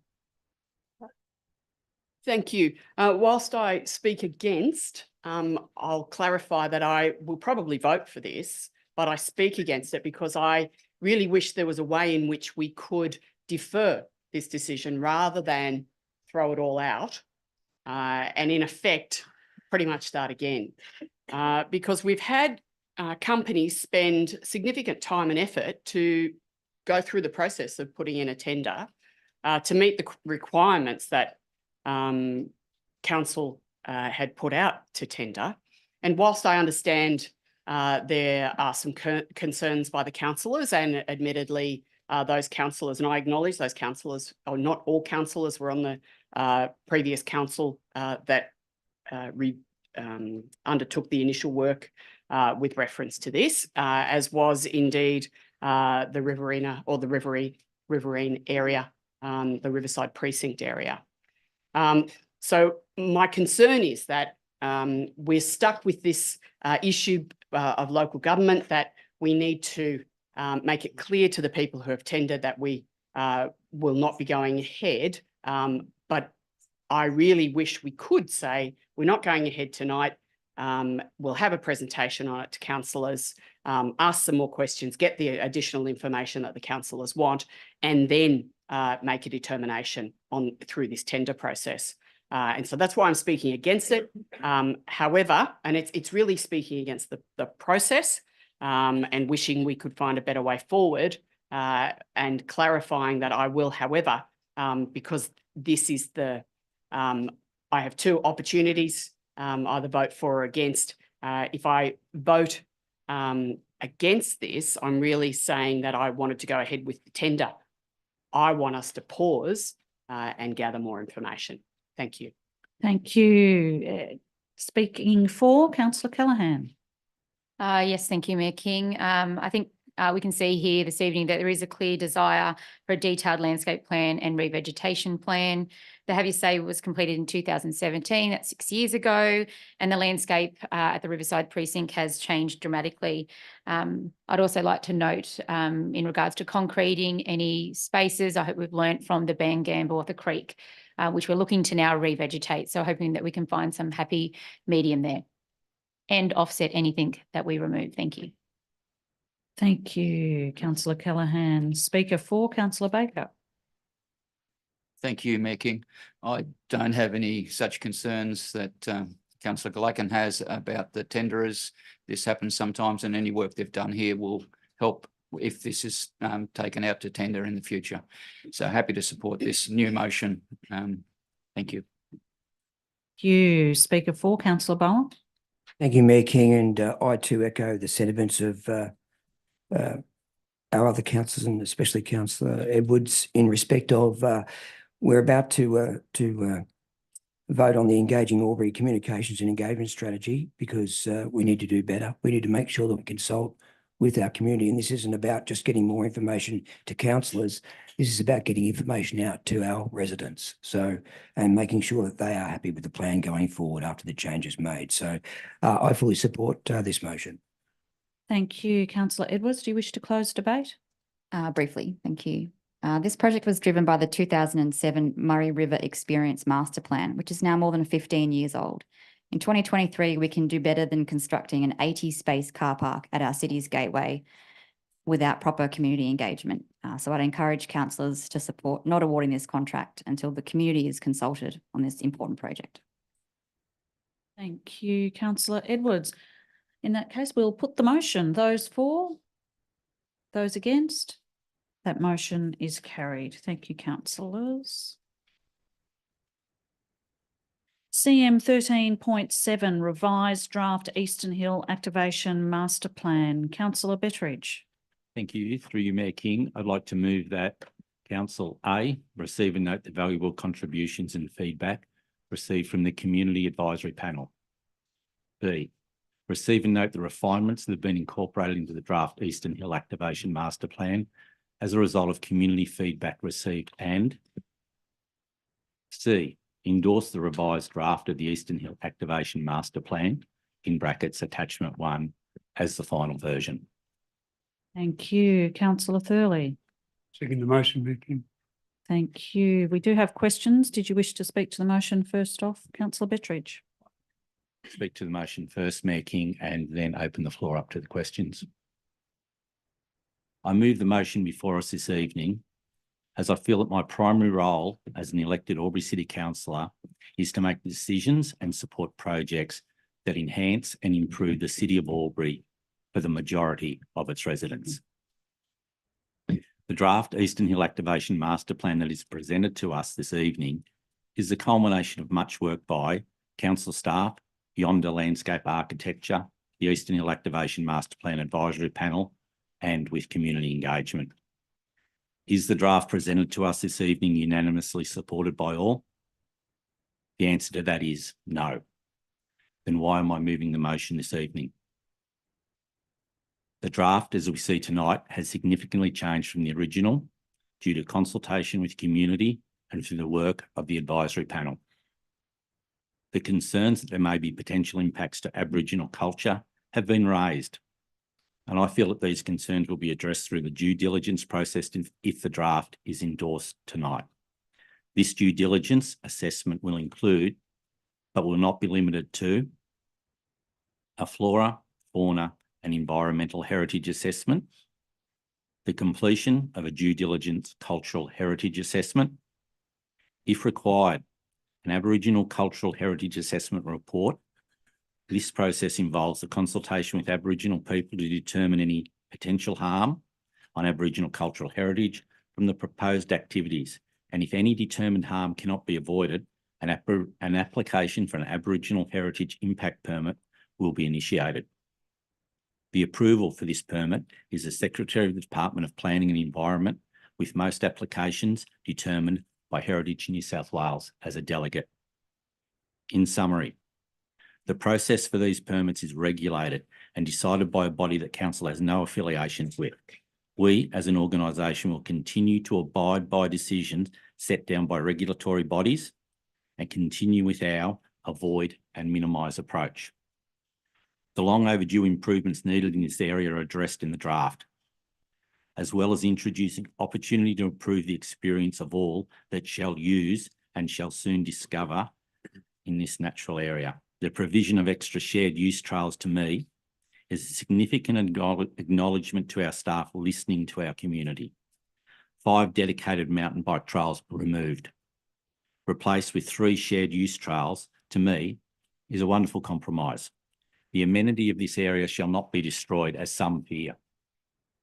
The improved accessibility, usability and appreciation of this natural asset will only improve with the adoption of the draft Eastern Hill Activation Master Plan. We can all live in harmony and share in the beautiful outdoor environments that we have in abundance in our geographical area. I'm excited for the future, not just for me, but for my children, their children and their children's children. This is an exciting and visionary draft master plan, and I look forward to it being endorsed this evening, and then we can start the exciting project of bringing it to life. The recently completed works at Wonga Wetlands tells me and should give confidence that Albury City does not just say the right things and not follow through.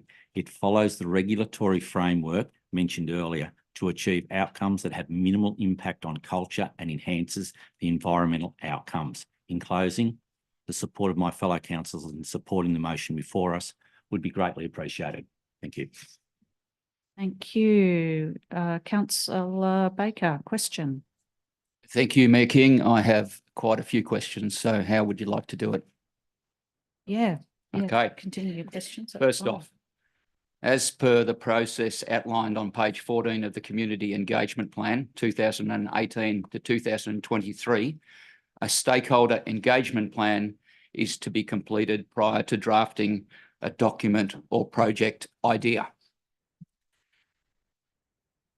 I received an answer on that. I asked this question on the 6th, I think it was the 6th of November, prior to a briefing session with council. Mr. Costello may be the person to answer the first couple of questions. I asked this question: why was a stakeholder engagement plan not undertaken?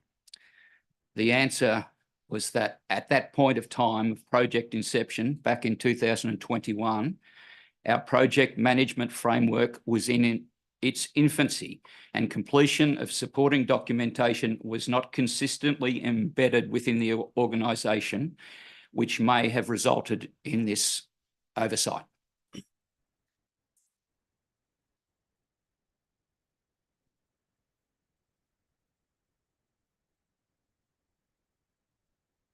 So on the 17th of November, I wrote a letter or an email to all councillors. Mr. Costello, excuse me, the questions are coming. Sorry, just seeking clarity. No, you know, you may snigger, but this is serious. Oh, what's, Okay. no, he was just asking me I'd something. appreciate it if you could listen. I asked the question, could you please provide me with some other examples of the 2019 onwards timeframe of where a stakeholder engagement plan for a major project has not been completed? I'm still waiting for the answer, and it's been a full week of working days. Could you please answer that? Mr. CEO? Or Mr. CEO, whoever. Mr. Costello? Yeah, thanks very much for the question, Councillor Baker. We don't have that information at this stage, but certainly happy to circle back around with you after the meeting when we have the data available. Mr. Costello, I wrote this on Friday the 17th. It's more than a week ago. Everyone else gets answers to their questions. I'd like to know why you haven't got an answer, or is there... Mr. CEO, did you want to address that question? Yeah, through you, Mayor King. In terms of asking questions, there's to be no discussion around whether something's been provided too quickly or too late. If you've got concerns, you need to relay those to the CEO. Happy to listen to the further questions. Thank you. Thank you, Mayor King. I have got concerns and more questions. Thank you. The discrepancy between the first survey and the submission phase results are startling and raise significant and valid governance questions to council. Who within council is responsible for determining if procedural fairness has occurred for our community?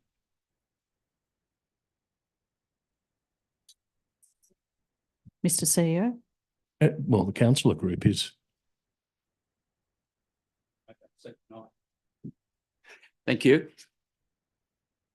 Given the big discrepancy between the first survey results and the submission phase, what did you do? What action did you take to validate the initial survey results? Mr. CEO? Mr. Costello? Thanks very much for the question, Councillor Baker. From my recollection, council resolved to establish a community advisory panel, which took some of those items that where there wasn't consensus, where there was a difference from the results of the first community survey and the community public exhibition phase. That public advisory panel was comprised of a range of stakeholders that discussed those matters and the results of those conversations and the resultant 14 changes to the master plan are identified in the report that's been provided to council tonight. Thank you. Mr. Baker, Councillor Baker, sorry. Plenty more questions. So nothing was done about the discrepancy between the first survey results and the submission phase, because on the first survey results, 300 people out of the 600 who responded said they use Eastern Hill for mountain biking. Now, I go up there a lot. 3 weeks ago, one of my councillor colleagues said every time he's been up there, he's seen a bike. I've been there for 15 hours in the last 3 weeks. I did see one bike on Tuesday, not last week, the week before, at 8:10 p.m. with a headlight on. That's it. The initial, I'll just keep going with some simple questions.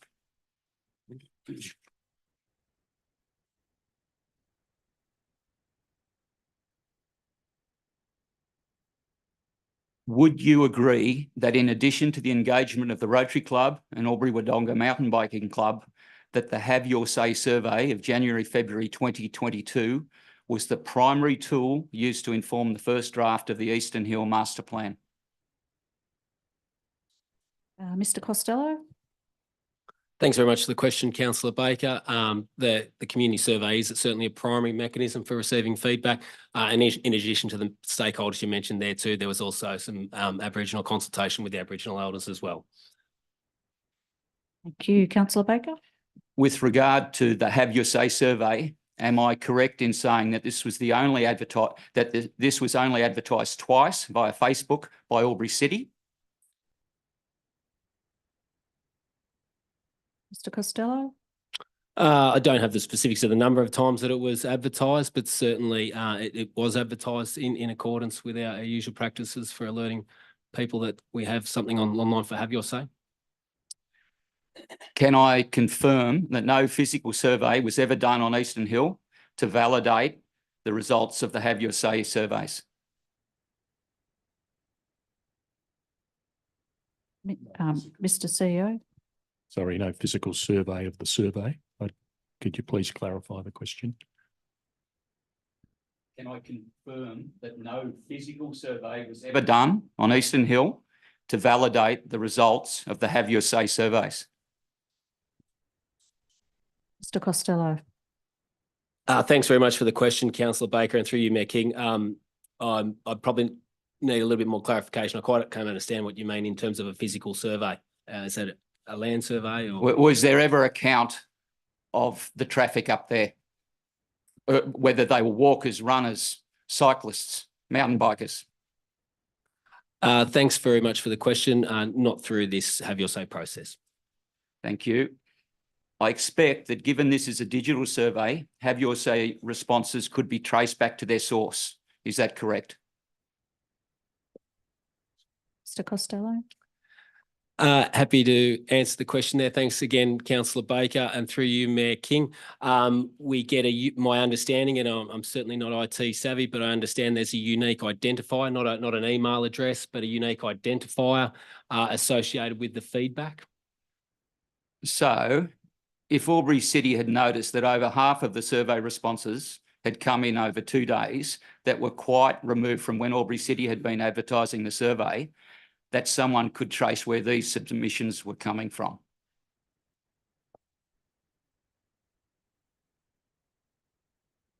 Mr. CEO.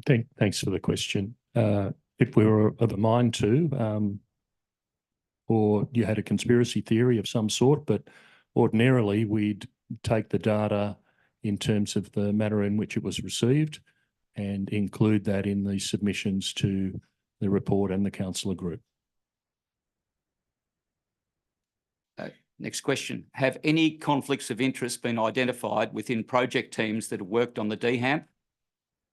Point of order, Madam Mayor. Thank you. The point of order is that part of our code of conduct is that all councillors are required to treat all people with respect, particularly the staff. Councillor Baker may remember in Albury's history a case of Councillor Wareham some years ago. He may have been on council in those days, I'm not sure, who was subjected to a code of conduct because of his statements about staff.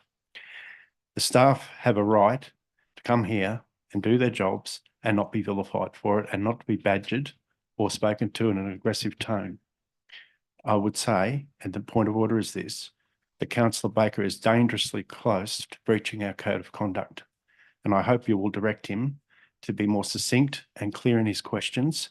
And this is not an inquisition into the actions of the staff. If anybody's got issues with this subject, they should take it up with the appropriate people. That's us, not the staff. Thank you.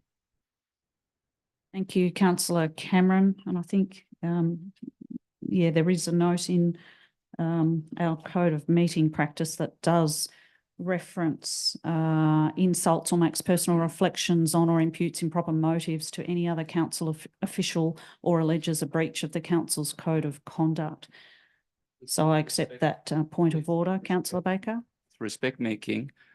I asked, was there any conflicts of interest identified within the DHAMP process? I did not say anything detrimental about anyone. Mr. Sayre, can you clarify how staff, the process, thank you. We do have a code of conduct. There are for council officials, which includes councillors and council staff. If any of those officials, councillors or staff have a conflict of interest to declare, there's a process they go through. If anyone has a complaint about an alleged code of conduct breach or conflict of interest, there's a formal process to address that through to the CEO. And wherever that's been raised during this process, that advice has been provided to anyone who's asked that question. To date, I've received no correspondence in that regard. Thank you, Councillor Baker. Any further questions? One more. Is it common practice to add or remove or change documents available to the public without archiving or documenting the changes? No, that's not common practice. We keep a version. Any changes are recorded in terms of good record keeping and management. Thank you. Any further questions? Thank you. Question, Councillor Callaghan. Thank you, Mayor King. I have several questions too, if you'll indulge me.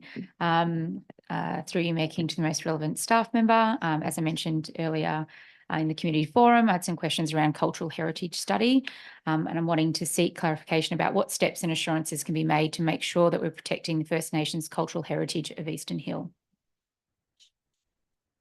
Mr. Costello. Thanks very much for the question, Councillor Callaghan. Through you, Mayor King. Absolutely, there's a range of steps involved in due diligence, and that would be the very first step of the process. And so that would involve a range of flora and fauna surveys, cultural due diligence, as Councillor Betteridge alluded to in his opening speech. An Aboriginal Cultural Heritage Assessment Report is the main instrument that would be undertaken to identify the values, the Aboriginal values, cultural values associated with that site. That's a process, that's an instrument of the National Parks and Wildlife Act that we're bound to undertake and absolutely committed to undertaking. So working with the community to identify those values and what impacts may result from any of the developments, and that's very much an avoid and minimise approach. So in the first instance, seeking to avoid any impact or damage to cultural and environmental values, and in instances where they can't be, what are the steps that can be taken to mitigate those impacts? So clearly we'd be working in that legislative framework, as well as the Environmental Planning and Assessment Act that was also mentioned with the review of environmental factors as well. So there's a number of steps in that process, and quite a lengthy process to complete all of those studies to ensure that any of the impacts we have, mitigating any of those impacts that there may arise. So. Thank you, Mr. Costello. And is it possible for you to provide any examples how Albury City have acted in this way previously or on any other projects? Okay. Thanks again for the question. Oh, it's a little bit low unless we. Thanks again for the internally for the question, Councillor Callaghan, and through you, Mayor King. Certainly, there's been instances and recent instances where those processes have been undertaken, and most notably the Wigira Trail around the Wonga Wetlands area. Certainly, have gone through those processes and working with the community to identify values prior to proceeding. When we did proceed, even with those steps in place, there was a point in time where there was some identification of some artefacts were uncovered, and again we went through a long process working with the community, and as a result there was some processes that were undertaken. There was actually a change in the direction of the trail as a result of some of those findings, and so yeah, certainly work closely with the community to ensure that there was no impact, or the impact was at a level that the community were comfortable with. Thank you. I feel like you've semi-answered this, but based on any information derived from the cultural heritage strategy and any due diligence and evidence found, how could this impact the current, that one that we're voting on this evening, the current revised draft Eastern Hill plan? Thank you. Thank you, Councillor Callaghan, and through you, Mayor King. So the plan tonight is an aspirational plan. So the next steps would be to look at that and understand what impacts there may be. And so if there are impacts identified as a result of that, as mentioned previously, the first step would be to avoid those. And so that might be through a rerouting or a redirection, or failing all of that, if there was so significant impacts, it could be that the shared use trails might not proceed at all if there were significant impacts identified. So the process would identify the extent to which modifications would occur, subject to the amount of impact that there might be identified through those due diligence processes. Thank you, Mr. Costello, and hopefully that is a bit of respite for Auntie Ruth Davies if this plan was to go through. Just also to follow up on Auntie Ruth's questions regarding the way in which it should happen and understanding the processes, could you explain why it goes one way and not the other, perhaps? Yeah, thanks, Councillor Callaghan, and a great question. So Eastern Hill's a 77 hectare area, which is a very large area. And so to properly understand the impacts of a potential concept development, you really need to know what and where you're wanting to do that work, so then you can actually target your investigations accordingly.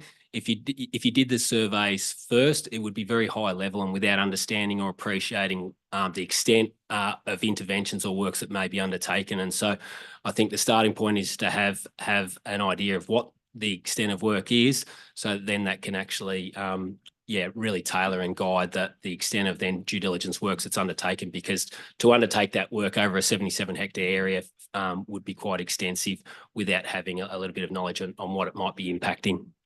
Thank you. Just two quick last questions. The next one's in regards to safety through you, Mayor King. How will we ensure the safety with regards to shared use trails and multi-trails functioning at the same time? Yeah, thanks for the question again, Councillor Callaghan, and through you, Mayor King. Absolutely, we believe that shared use trails can exist and users can coexist on shared use trails. All of our trails throughout Albury City now are very much shared use trails. Shared use trails are quite common around the world in being developed, and that the industry, the latest feedback and information is that they can be primarily developed through certainly good design, through good construction, education and signage. So through the use of those four different inputs, I guess, that they would all ensure that there's a degree of safety written into the design and construction of any shared use trails. Thank you, Mr. Costello. And one final question around accessibility. The trig point was considered oversized by some community members. Why has there been little change to the size and scale of this section of the master plan? Thanks for the question, Councillor Callaghan, through you, Mayor King. So the Community Advisory Panel had a look at the size and scale and bulk of the concept plans associated with the trig point infrastructure. Currently, it's been sized to accommodate, whether it be prams, wheelchairs, to actually facilitate through that area, whilst someone else might be standing or reflecting or taking in the area. So it's about the movement and the space that's required to facilitate movement of all abilities access around the area. And so on that basis, the advisory panel were comfortable that the size and the scale would be reasonably appropriate, subject to further detailed design, of course, that would result in the final design elements of that trig point development. Thank you, Mr. Costello. Thank you. Question, Councillor Gluckin.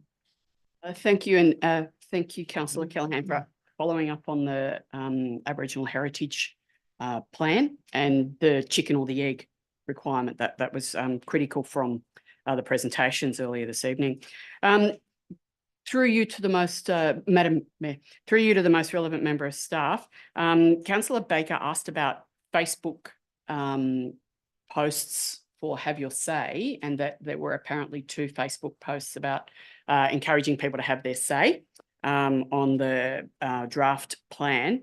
Can I clarify through staff? My understanding is that it's on the website and there's a standard place for Have Your Say on the Albury City website. And that is then promulgated through alternative means through the Albury City newsletters, etc., that go out. So I'm just trying to get a grip on that because I'm not really a Facebook user, so I haven't seen the abuse that apparently I've had. Yeah, thank you. Mr. Hennan? Thank you very much for your question, Councillor Glacken, and through you, Mayor King. The Have Your Say page is the primary tool we use for engaging. That's engaging digitally. As soon as something goes on Have Your Say, there is an automatic notification to any subscribers on Have Your Say. They will receive an automatic email that, hey, look, this has just gone up. So we've got a number, hundreds of subscribers that have opted into that. So that is the first message they will get on absolute day one, that there is actually some consultation that is going on. In addition to that, we then use a number of different ways as call to actions, because often a public exhibition period might go for 28 days or more. So throughout that 28 days, we then use a number of call to actions, and that's where the social media comes in. It says, hey, we've got this up, and a call to action, and link it back to that page. So there's a number of ways that we do then a call to action. And that could be the All About Albury newsletter, which again has thousands of subscribers. So there's other ways we then call our people to go to that page. But initially Have Your Say has that automatic email that goes out with all notifications. Right. Thank you. Thanks for that. Thank you. Question, Councillor Bowen. Thank you, Mayor King, and through you to the most relevant member of staff. I have a couple of questions. I believe, just referring from Councillor Glacken's question there, that it went out for public consultation for 56 days, though, I believe. Is that correct, rather than 28 days? It's been confirmed, correct? That's correct. Thank you. That's great. Can I just say that I was pleased to see the revised that had scaled back a little bit, that there were no longer 2 car parking areas as was in the original master plan in the Mungab Arena sort of area, and also in Doctor's Point as well, where there's definitely a swamp, and I didn't think that would be a great ideal place to put a car park. So it was great to see those removed. I thought that was great.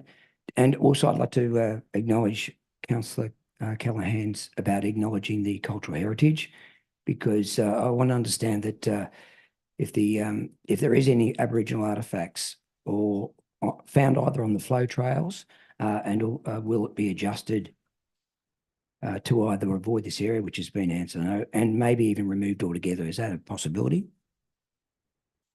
Mr. Costello. Thanks very much for the question, Councillor Bowen, and through you, Mayor King. Absolutely possibility. So the next steps as far as rolling out of any trials, shared use trials, obviously would subject to the findings and the impacts that might be identified.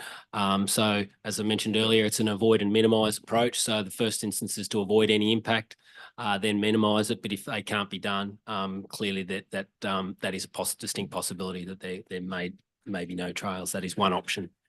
Thank you. And just one quick follow-up question. I just want to understand the trail going out to the trig points. Is that just a walking trail? Because that's the way I understand that would be more a walking trail than it would be more so a flow trail, for want of a better word. Is that do I understand that correctly?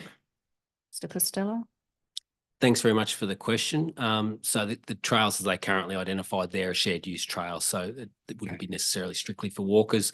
But again, that could be subject to further consultation when you're going through a design phase, whether there's, in consultation with walkers, riders, runners, to the extent of directions, if there's one direction, 2 directions, or single use. But at this stage, it's certainly intended to be shared use trails across the entirety of the park.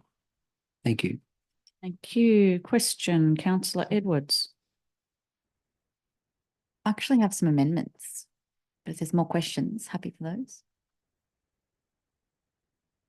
There's no more questions, but there is a speaker for this, but Well, just happy to hear your amendment. Oh, haven't we had a seconder? Oh. We need a second speaker before we hear an amendment. Councillor Thurley, did you wish to speak to the motion? Thank you, Mayor King. I speak for the motion because what we're doing here tonight is endorsing, accepting the revised activation master plan. None of the work can occur until we have tenders, until we have design, none of which has been done. And when that happens, that will come back to council. We get the chance to vote on tenders, to vote on construction, even if it's under a certain amount and it's within the CEO's delegation, we can still request as councillors that it come to council. So this process is not finished tonight, that it's suddenly open slather and anything in the plan can be done. At the moment, we don't have a budget for any of this work. So council has to approve a budget allocation for all of this work. We don't have any detailed design, so we can't even tell how much it might cost. So until we have those things, nothing further will really happen. Thank you. He's just checking on some procedural issues. Speaker against, Councillor Baker. Thank you. So this is against the motion moved by Councillor Betteridge. Correct, thank you. The standard you walk past is the standard you accept. No stakeholder engagement plan was done for this vital site. On tonight's agenda, page 159 to 182, which is engaging Albury, one of the submissions asks, when a project's communication and community engagement has been shown to be poor or inadequate, how will this be redressed? The answer, by creating a robust stakeholder engagement plan. So the next question could be, in the unlikely event that a stakeholder engagement plan is not done, how will council redress the concerns of disenfranchised members of the community who haven't been afforded the same preferential treatment as Rotary and Albury-Wodonga mountain bikes? This next statement is my opinion. This process has been biased and flawed from the beginning. Unfortunately, the people who treasure Eastern Hill have been denied procedural fairness. Regardless of how things play out with tonight's vote, I'll be advocating for the councillor group to move a motion for a full external to council inquiry into the entire draft Eastern Hill activation master plan process. It may be tied to a rescission motion on the 11th of December, if required, after tonight's vote. Unfortunately, due to council's unprofessional initial consultation process and the subsequent failure to realise they had a problem, it has created a large and growing section of the community who mistrust council's motives and processes. There are a number of very good council policies and procedures either adopted or in the process of being implemented that should be applied to DHAMP. This statement personifies what should be standard operating behaviour. And this quote is part of Social and Sustainability Procurement Policy Update, page 137 in tonight's agenda. And it says, Council continues to demonstrate its commitment to transparency, probity, and openness to the public. That is regarding its tender selection and contract, but it should be no different to any other function of council. Unfortunately, council has failed to demonstrate its commitment to transparency, probity, and openness to the public with regards to the draft Eastern Hill Activation Master Plan, and I am opposing this recommendation as it stands at the moment. Thank you, Councillor Baker. Councillor Edwards. Yep. I don't know if we have my additional points. So I'd like to add 2 items to the existing motion. And they are to D, undertake biodiversity assessment and a full Aboriginal cultural heritage assessment, including consideration of tangible and intangible heritage prior to any detailed design, and consult with the community and our Aboriginal Advisory Committee on any detailed design. Councillor Bettridge and Thurley, do you accept those amendments as the mover and seconder? Sorry, under D, it's already been agreed that what would occur, we would undertake a biodiversity assessment and a full Aboriginal cultural heritage prior to any detailed design. So no detailed design has yet occurred. And that also goes with E, that we would consult with the community and the Aboriginal Advisory Committee on any detailed design. We do not have any detailed design, so it seems to me that point D and E are irrelevant, unnecessary at the present time. They will certainly be required in the future. And I agree with Councillor Thurley. I'm comfortable with the motion as it stands without D and E. Excuse me, point of order, making an amendment can be moved. We vote on that.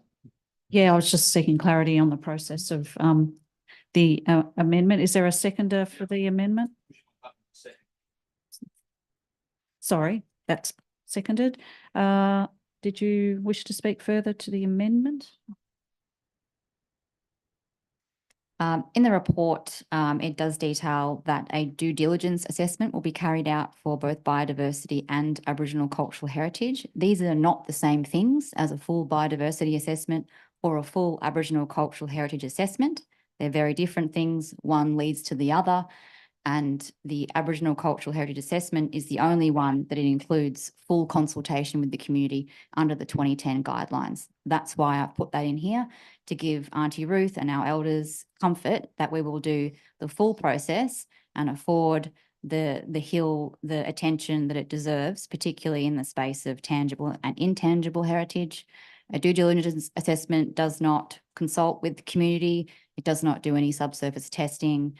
We need this level of assessment for this hill. So that's why I've included those points there.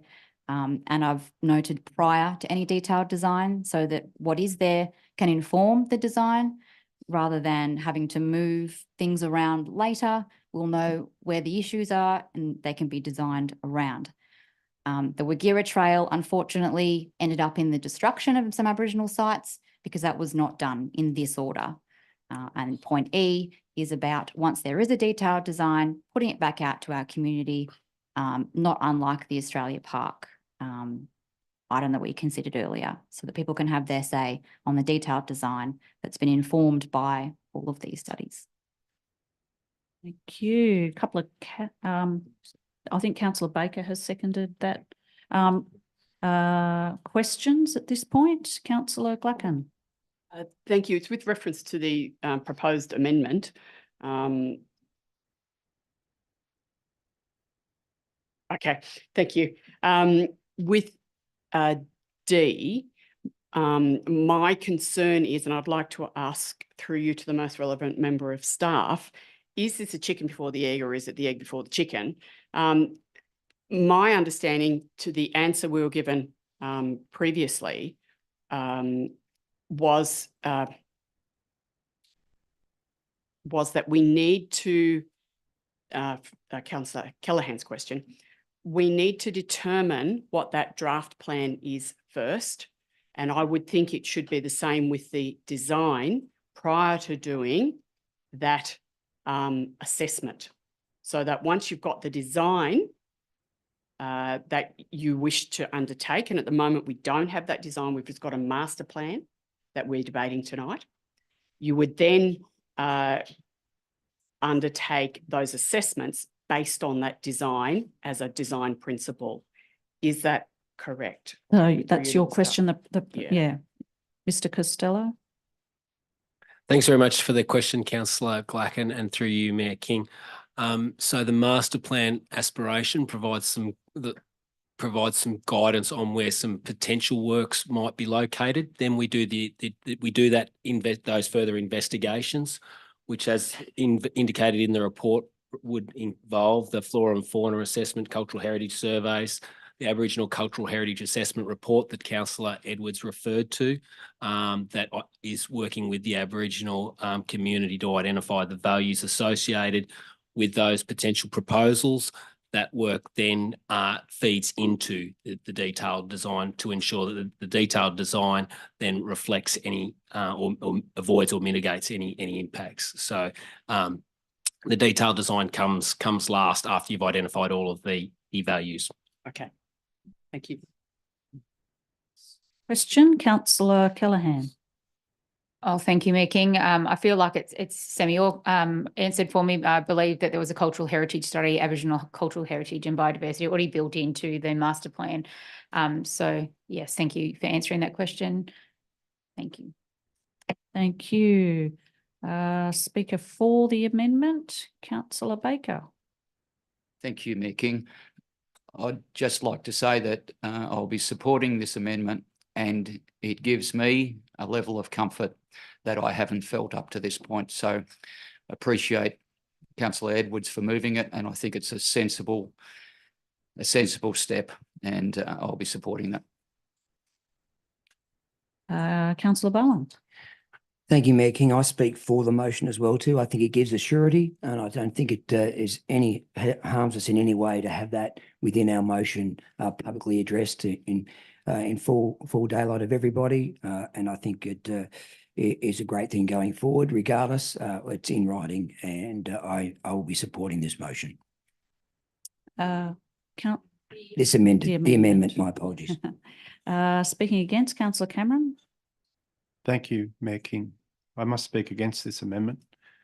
It seems to me a little other than the attempt to layer another complicated and speculative layer of bureaucracy in an attempt to possibly retard, if not stop, the whole concept. I think it's disingenuous. If councillors feel that they don't want to support this master plan, they're perfectly entitled to come to that view and vote against it. And that's the appropriate way to do it, not through a convoluted and, I must say, speculative amendment. Thank you. Thank you, Councillor Cameron. Any other questions in relation to that? I've got a question, if I may, to the most relevant member of staff, Mr. Costello.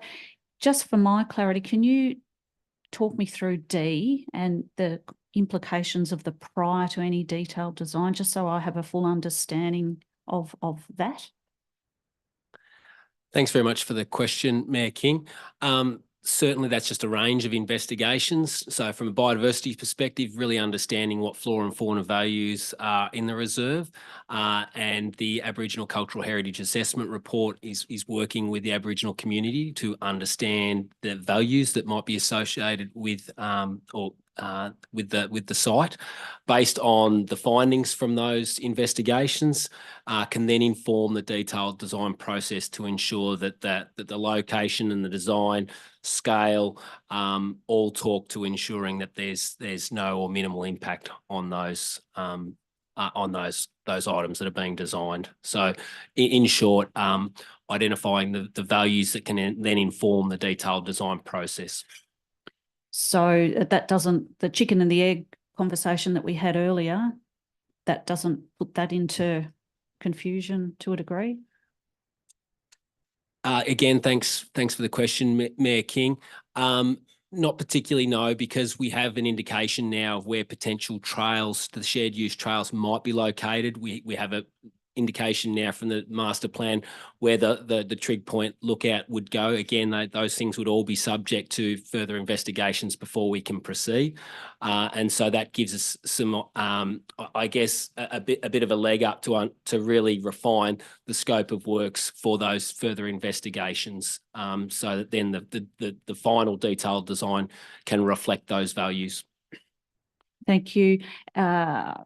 Noting E, the Aboriginal Advisory Committee has only just recently been formed. So they would obviously be part of the process regardless. This just clarifies specifically the intent. Thank you. Councillor Thurley, question? Despite what I said just a few minutes ago, it seems to me that when Mr. Costello first spoke, he was talking about a 72 hectare area and indicating the difficulties of doing a complete heritage survey. Is that correct? Mr. Costello? Thanks for the question, Councillor Thurley. Certainly when you have a plan with some identified priorities, it helps to narrow the field of focus. So the biodiversity assessment and flora and fauna surveys could be conducted right across the area, as could the cultural surveys. But certainly important to hone the focus to inform the next stage of design, which is what that process is about is trying to undertake. Thank you. No other comments in relation to the amendment? Councillor Bettridge, no? Yes, thank you, through Mayor King. With the explanation from mainly Officer Costello, I'm very comfortable for my motion to incorporate the amendment because I didn't fully understand the ramifications of it. But with the clarity and the explanation, I'm quite comfortable for the amendment to become the motion. Thank you. Councillor Thurley, you happy for this amendment to become the motion? So that now becomes the motion? I'll just check from a procedural perspective I've got it right. Just to clarify, given that the amendment has been put, we just need to close debate on the amendment with Councillor Edwards first, and then we'll deal with it. For the motion to be put. We'll put the motion, the amendment, sorry. Those in favour, hang on, just to clarify, because it's an amendment, but it's been added to an original motion.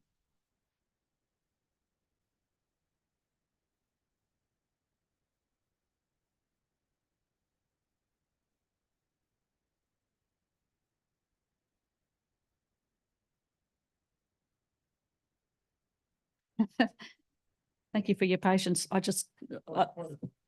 Point of order, Mr. Cameron, Councillor Cameron's getting late for me. Yeah, for me to question the CEO. But if I overheard correctly, there's a suggestion that we would deal with the substantive motion before the amendment. Surely that can't be right. The correct procedure is, of course, to deal with the amendment. Move and vote on the amendment. That was the clarification. Oh, no. So we'll put and move the motion, the amendment to the motion that we've just been discussing, Councillor Edwards' amendment. Those for? Those against? That amendment is carried. So that amendment now becomes the motion. So Councillor Bettridge, did you wish to? No, you've spoken about it. Councillor Edwards, correct. Thank you, Mayor King. I'm speaking for the amended motion, which is now the motion. Yes. Contrary to Councillor Cameron's comments, I'm speaking for the motion. As amended, Eastern Hill is a beautiful place and should be accessible for everyone, not just those who access it now. However, I don't want to see more bikes on Eastern Hill.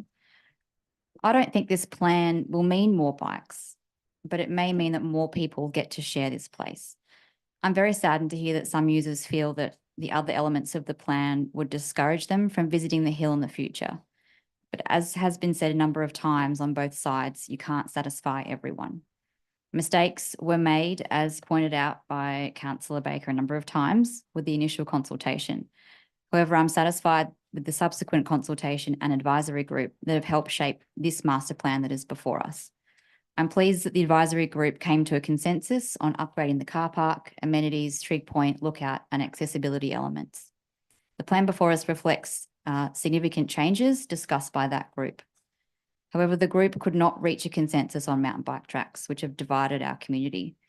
We've heard from our community that they don't want mountain bike track trails on Eastern Hill, and I feel that council has listened. Not everyone will agree, but my view is that the mountain bike tracks have been removed and replaced by a few shared trails. This is no different to how the hill is currently used and enjoyed, as raised by Councillor Baker. I'd like to thank our Aboriginal elders who have given their time and cultural knowledge to this project. Also to the Dirramalung Elders Group and Auntie Ruth for their advocacy and for highlighting the need for the Connecting with Country framework principles to also inform the detailed design of the master plan elements. This is still a very sensitive landscape. However, with the amendments proposed, I'm satisfied that there will be more consultation along the way, particularly around the natural and cultural heritage of the hill as we work towards implementing the master plan. I want those in the gallery to know this decision was not easy for me, but I'll be supporting this master plan that increases accessibility and has removed dedicated mountain bike trails. I truly hope that those who have engaged with us on this project continue to do so in the future, and I hope that they can continue to find peace up on Eastern Hill, along with our friends of all abilities. Thank you. Speaker 4, Councillor Bowen. Thank you, Mayor King. It is acknowledged that the final version of the master plan may not be fully supported by all members of the community. However, the master plan is an aspirational and strategic plan that attempts to balance the needs of the entire community by sensitively balancing future activation whilst also protecting Eastern Hill's unique natural character. The option for some enhancements to the existing car park, vehicle access and restroom amenities is welcomed. Improved access on trails for all abilities, walkers, runners and cyclists is important to make it inclusive for as many people as possible. The regeneration of the native environment, which includes the free-flowing movement of nature and animals, of native animals, to minimise impact and their habitat is essential, and to pay respect to our Aboriginal heritage of this area and ensure that any development of paths or tracks are culturally sensitive and also approved by the regulatory bodies, and an opportunity to share descriptive stories of Eastern Hill through appropriate signage and artwork. Thank you. Thank you. Speaker against, Councillor Baker. Thank you. I'll be speaking against the new motion for the reasons I outlined earlier. I have taken some comfort in D&E, but I can't agree with this plan at all. And I feel sorry for the community that weren't properly consulted or engaged. And I'm also, and I think some of those people will be disillusioned with council, I'm personally disillusioned with council. So hopefully sometime between now and the end of this term, I get that zest back. But if I don't, you won't see me here again. Thank you. Speaker 4, Councillor Cameron. Thank you, Madam Mayor. Councillor Baker, when he spoke against the motion, against the original motion, quoted a former head of the Australian Army who said the now well-known saying, "The standard you walk past is the standard you accept." And it's well that we talk about standards of behaviour in this matter, because one of the problems we have in Albury is that people often don't advocate strongly enough for things they believe in. And I praise those of you who do advocate strongly and passionately. And there should be more of it. There should be more of it. Too often we find ourselves making complex decisions solely informed by the reports that we get, and not enough from the public. The level of, we introduced some years ago the practice of allowing people to speak to motions that were being considered, and it's a good one. But it's very seldom utilised, really. We have most meetings without it. So for the advocacy, both for and against this proposition, I give you my respect and my thanks. But what is not acceptable is running Facebook pages as an administrator or one of several administrators and allowing pictures of Albury City Council employees and their children to be posted to those, in a most derogatory way, posted to those Facebook pages. That is absolutely outrageous. And yes, you may well say, well, it's Facebook. Anybody can post. It's uncontrollable. The case law is very different in New South Wales, and it's been well established that if you are the administrator of a Facebook page, you must take proactive action to make sure that defamatory and insulting things are not published and not put on your page. That sort of behaviour wins you no friends in arguing your case. And what is the real matter here? The matter is this, it seems to me. I don't have any interest in mountain biking, I can assure you. I really don't, any more than I have in badminton or any number of sporting or pastimes. But nor would I say to someone whose principal form of enjoyment or recreation was badminton, and you'd be surprised at how many people play badminton in Albury with very little facilities provided to them. You can check that if you want, if you don't believe me. It's a fact. They meet once a year at the Lauren Jackson Centre. Go and have a look. The bottom line is that we all, in our community, we have a plethora of different pursuits. There are those who like to passively enjoy the bush, for want of a better word, and those of it who like to do more active types of endeavours, such as mountain biking. But when you have access to a lovely area, I can well understand why people become attached and start to feel even proprietorial about that area. But that land, Eastern Hill, is owned by all the people of Albury, all the people of Albury, all the ratepayers of Albury, and everybody has a right to enjoy it, provided that they minimise or the interaction with others or the interference with others in enjoyment. Now, sometimes those things are incontrovertible, they're irreconcilable, and they can't be, one might impact on the other and that can't be helped. But you have to share. It's as simple as that. You have to share. Nobody here owns Eastern Hill. It must be shared amongst the people of Albury. And that's why we're now in this very difficult position as a council to make a judgment call. I will make the point that tonight's decision is very preliminary. It's not final by any means. There will be considerable scope, and thanks to the very wily, I believe I can describe it as wily without being disrespectful, motion of Councillor Edwards, it may prove even more convoluted, but we'll see. At the end of the day, Eastern Hill doesn't belong to one group or one pursuit.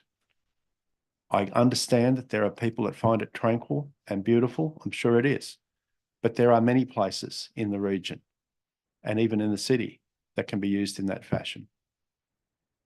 We have to find a middle way as a council. It's not easy, but that's what we have to do. But you are free to advocate for as long as you like and in every forum that you wish. And so I would encourage you to do so if you don't agree with this decision tonight. But what you have no right to do is engage in targeted behaviour against council employees. That's disgusting and cowardly and unacceptable. And nor would I encourage my fellow councillors, and in fact I'd caution them against it, of coming into this chamber and grilling the staff and subjecting them to an inquisition, trying to construct some kind of half-assed conspiracy theory. Thank you. Thank you. Speaker 4, Councillor Callaghan. Well, to follow up, thank you, Darren Cameron. I'm speaking for the motion this evening. Oh, sorry, Councillor Darren Cameron, you're welcome. I'm speaking for Eastern Hill Master Plan this evening. The plan will allow the entire community, as alluded, the ability to enjoy the qualities through improved access, improved amenity with safe vehicle and pedestrian entry and an equal access path to Trig Point. Protection and enhancement of ecological activation by improving revegetation, weed eradication and maintenance. Spiritual activation through storytelling, education with interpretive signage and connection to landscape. There has been many changes to the first iteration of the Eastern Hill Master Plan. These changes and compromises were made based on the extended period equating to 56 days of have your say from the 2 pop-ups at Eastern Hill and QE2, 2 community information sessions at Albury City Council and further feedback from the Eastern Hill Advisory Panel, which met 5 times over a 3-month period. The Eastern Hill panel reached consensus on improving Trig Point Lookout, retaining the existing memorial seat, to align the Human Hobble Trail and to highlight the view to the valley, Kiewa Valley and the Alps, to improve traffic and safety on East Street with improved access for pedestrians and vehicles, improve car park with the inclusion of adequate lighting, CCTV and consideration around gates for improved safety and to reduce vandalism. There was unanimous support for ecological restoration. There was not consensus, as mentioned several times this evening, around mountain bike trails. This has been a contentious recommendation since the inception of the master plan. There are no longer 5 dedicated mountain bike trails. Instead, there are 3 shared trails for multiple users. Noting this, the plans may change based on due diligence and a comprehensive Aboriginal cultural heritage study of Eastern Hill with respect to First Nations people. No one wants to see the destruction of Eastern Hill. We can all agree that there should be equal access and that it is inclusive and is based on considered design principles that will improve the overall amenity and accessibility. The balance must be found in sensitively enhancing what is already existing and protecting the unique natural beauty of the hill. Thank you. Thank you, Councillor Callaghan. No more speakers for or against. Councillor Edwards, did you wish to close debate? No, thank you, Mayor King. Councillors will put the motion. Those for? Those against? Yes. We can note that all in favour, those against, Councillor Baker. That motion is carried. Thank you, councillors. There's been a request for a pause. We might have a pause for 5 minutes, councillors, and we'll resume at 8:40.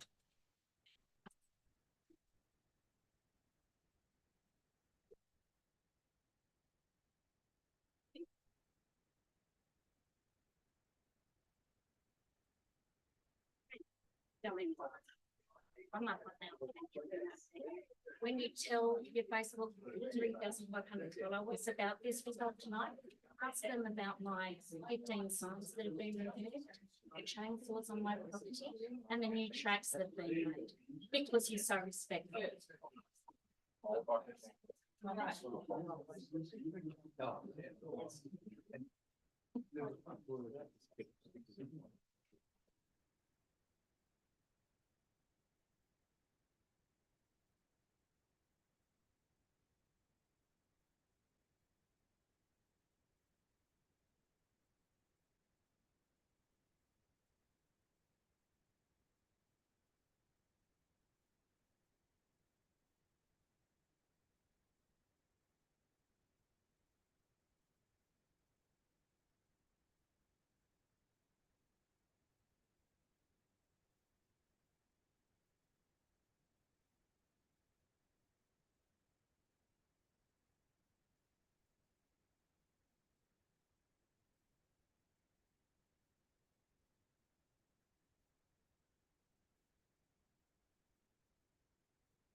All right, we might resume the council meeting, noting Councillor Edwards is yet to return, but that's. Oh, did I say Edwards? It's late. It's late. I'm sorry. Darren. Here we go. Councillor Darren. Councillors, we're back in session. The meeting is resumed at 8:44. Our next item is item 13.8, Albury City Contaminated Land Policy, Public Exhibition Submissions. Councillor Thurley. Mayor King, I move that Council A receive and note the submissions received during the public exhibition period, be endorsed that no changes are made to the draft contaminated lands policy as a result of the submissions received, and C, adopt the Albury City Contaminated Lands Policy. Thank you. Councillor Bettridge. Thank you, through Mayor King. Happy to second the motion. Thank you. Councillor Thurley, did you wish to speak to it? I will just mention a couple of things, and this is clearly a very important policy. We know and we've heard Australia-wide about contaminated land with PFAS, and we are presently, I understand the staff is looking at underground fuel storage depots. In fact, it's important to know where these are. The corner of Pemberton Street was one, and the development was going to go there. And it is important to know so that anyone is aware of what they might find and can take appropriate actions. So I recommend this motion. Thank you. Speakers for Councillor Bowen? Oh, no, sorry. An accidental elbow? That's fine. There's no speakers for or against. Happy to put the motion. Those for? Those against? That motion is carried. CM 13.9, Draft Council Meeting Schedule for 2024. Councillor Bettridge. You, through Mayor King, I'd like to move that council endorse the draft council meeting schedule for 2024 as presented. Thank you. Councillor Bowen. Thank you, Mayor King. Happy to second that motion. Happy to put the motion if there's no speakers for or against. In that case, we'll put the motion. Those for, those against, that motion is carried. CM 13.10, September 2023 Quarter Budget Review. Councillor Glacken. Thank you. Through you to move the recommendation as a motion, the recommendation from the report that Council A receives and adopts the revised budget estimates for the 2023-24 financial year, authorises the Chief Executive Officer to make application to the New South Wales Treasury Corporation for budgeted loan funding of up to $10 million, and C, further assesses the required amount of loan funding to be drawn down by 30 June 2024 as part of the March quarter budget review. Thank you. Councillor Thurley. Second the motion, Mayor King. Thank you. Question, Councillor Cameron. Through you to the most appropriate member of staff. This is not a question that can be asked about the forward budgeting because of, I guess we just don't know what grants we may be successful in and what we're not. But in the last 12 months, can we give it a rough figure of, and I mean rough, of how much was our income both from rates and other sources, including the tip and the aeroplane place? It's a tip. Mr. Finlayson, thank you. Thank you for the questions. To you, Mayor King. If I can just clarify the question, is it Albury City's total income? Grants and, you know, other commercial. Thank you for that. That's not a term I use often. Yeah, I believe it is in the order of $160 million. Thank you. That's what I want to know. Thank you. Councillor Callaghan. Oh, no, speaking to the motion. Councillor Glacken, have you already done that? Sorry, no. Oh, thank you. Sorry, got distracted by the question. that is fine. I think I sort of maybe your eyes don't veer to the left often. Speaking very briefly towards this to this motion, confirming that we're partway through the budget. We do need to ensure that we've got sufficient funding to carry out the capital works program that we wish to undertake as a council that we've all agreed upon. And T Corp are the corporation that we go to as a first point of call because of the relationship between local government and the state government and the availability of funding through favourable funding through T Corp. It's important that we allow this to go through to, I believe that councillors should allow this to go through tonight. Otherwise, we cannot achieve the works in which we have in our budget. Thank you. And our program. Thank you. Speaker 4, Councillor Callaghan. Thank you, Mayor King. I'm speaking for the motion. It is pleasing to see that Albury has been assessed as fit for future by the state government. So well done. I'd also like to take note that the 2023-24 Capital Works program is of $64 million and will have an immense benefit to the overall community. However, understanding this, the next few years, we need to consider investments wisely. So just a point on that one. Thank you, Mayor King. Thank you. Speaker 4, Councillor Bowen. Thank you, Mayor King. Just like to speak for the motion that the consolidated full year operating result is now forecast to be an operating deficit of 6.4 million, which is an improvement of 2.4 million to the Albury City adopted budget. So mainly due to the improved interest income that we've been able to get from the water and the sewage fund. So it's a much better result, and hopefully we'll continue to move in that direction. Thank you. No other speakers for or against. Happy to put the motion, Councillor Glacken. Those for, those against, that motion is carried. CM 13.11, Social and Sustainable Procurement Policy Update. Councillor Bowen. Thank you, Mayor King. I'd like to move an alternative motion. Thanks.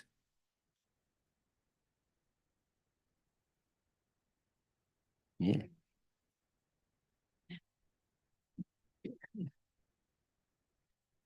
Thank you.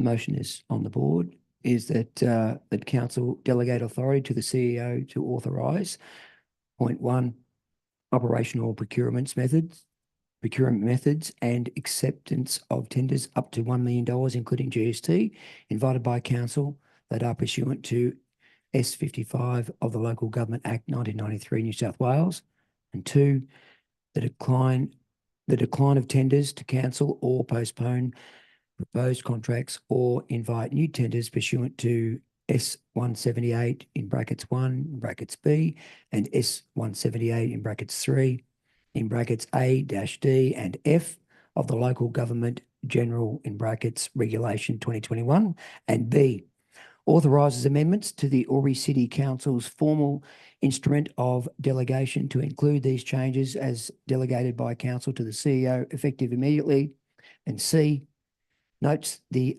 operational changes to be taken by Albury City with regards to pre-tender expressions of interest, and that further updates will be provided via CEO updates to councillors on the status of the operational procurement and business improvement projections. And the addition to this alternative motion is D, requires that councillors be notified by the CEO by separate email of any tenders received that are greater than the approved budget allocation. And my motion says between 250K and 1 million in that. So I'll just read D again, requires that councillors be notified by the CEO by separate email of any tenders received between 250K and $1 million that are greater than the approved budget allocation before the delegation is exercised.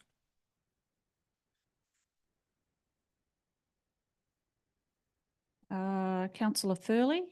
Second the motion, Mayor King. Thank you. Question, Councillor Cameron. Through you to the most appropriate member of staff. Can we scroll up, please? In this context, what is operational procurement methods exactly? And what is the current delegation at? Mr. Finlayson. Mr. Finlayson. Thank you for the question. Through you, Mayor King. The second part first. So the current delegations of the CEO sits at $250,000. And so through this review, we've identified an improvement for Albury City and our suppliers in giving the CEO a greater delegation. In terms of the processes, so yes, so there are the tender process which you receive. Part 2 of that section talks about other elements of a tender process that we're seeking to provide the CEO delegation to action, which previously would be required to go to council, for example, not accepting any tenders. You're famously good at, if I may say so, at arithmetic, and I'm infamously bad at it, having gone to the Christian Brothers. But 250,000 expressed as a percentage increase to 1 million is what in a percentage terms? $1 million would be 3 times greater. Yeah. So is that like 75% more? 300% more. So I admitted I was no good at arithmetic. Thank you. I'll make further comments during the debate, but thank you for that information. Thank you. Councillor Callaghan. Thank you, Mayor King. Just to clarify the options that we were given this evening, it was to either go to a $500,000 delegation or a $1 million delegation. And the recommended was the $1 million threshold. Thank you. Is that correct? Yes, if I can clarify, Mayor King. So yes, so there was a number of options identified for consideration by council, with the recommended option being $1 million. The motion before you also has an additional element that if any of those tenders being considered by the CEO up to $1 million are in excess of the approved budget, that there's a requirement to separately inform the councillor group of that before exercising the delegation. Thank you. Councillor Bowen, do you wish to speak to the motion? Thank you. I just added D into the motion. I believe we have a fiscal responsibility to understand if we are going to increase our delegation. And if it is to be $1 million, therefore up to that period, if it's not in the budget, within the budget requirements of those tenders, that comes to council before a determination so that we have the opportunity to bring it to council if required. Thank you. Speaker against, Councillor Cameron. Thank you, Mayor King. I am uncomfortable with a 300% increase. Councillors may realise that it's a 300% increase. And I don't understand the justification for it. It may be that I was absent from one of the many briefing sessions that I held, but nevertheless, that shouldn't be a prerequisite to considering important motions like this in council. So no, it's a no from me. Thank you. Question, Councillor Glacken. Thank you, through you to the most relevant member of staff. Now, we did have a briefing on this, and it is in our, it's part of this recommendation A, B and C is acknowledged in our report that we have here tonight. But Part D added not as an amendment. So I'm sorry it wasn't added as an amendment. But Part D refers to the CEO advising councillors of tenders that go between what is now the rate at $250,000 and $1 million, should they fall outside of the current budget allocations. And Councillor Bowen said, and this is a question to the most relevant member of staff, Councillor Bowen said that an email would be provided prior to the general manager, the CEO, determining a tender, if it met those criteria, determining a tender. My question is, how much notice would we as councillors be given in that email to be able to provide that feedback? I know it's an operational matter, but in essence, if we're, and this is why I think we should really look at substantive motions and add amendments to those motions. Someone else move it and then we add them so we can debate it. If we're going to have that added in, we need to know how that's going to work, and which is why it's great. And it's a shame it didn't come up at the briefing session, but and not everything can, because we often think of things in between. How will that work? How much notification will the CEO provide us with to be able to make comment or ask relevant questions? Mr. CEO. So, as I understand it, the information. I'd work through the process of preparing a determination or recommendation essentially for approval and provide that detail to councillors. What Part D doesn't say for approval, it says provided before the delegation is exercised. So it's really notification. So if you're thinking it's something else than that, then you need to state that, because we need to be clear on what process if you're providing a delegation and would like notification where the parameter of the budget is exceeded and will be included in a future budget review, which is essentially the process we go through now, except the reports come to you directly. That's the way I read that in terms of an operational sense. So in practice, it could be, a day, it could be a week, but again, it's about, as I understood it, the improvement process was to endeavour to improve the turnaround of consideration of contracts that you're now receiving in that range, which are almost the majority of them. Very few that you receive are, over the $1 million mark. But, a couple of notable ones this evening, of course, that are in that $2.5 to $3 million mark. Follow-up question, was it, Councillor Glycan? So my follow-up question is, noting the intention of Councillor Bowen by speaking to that addition,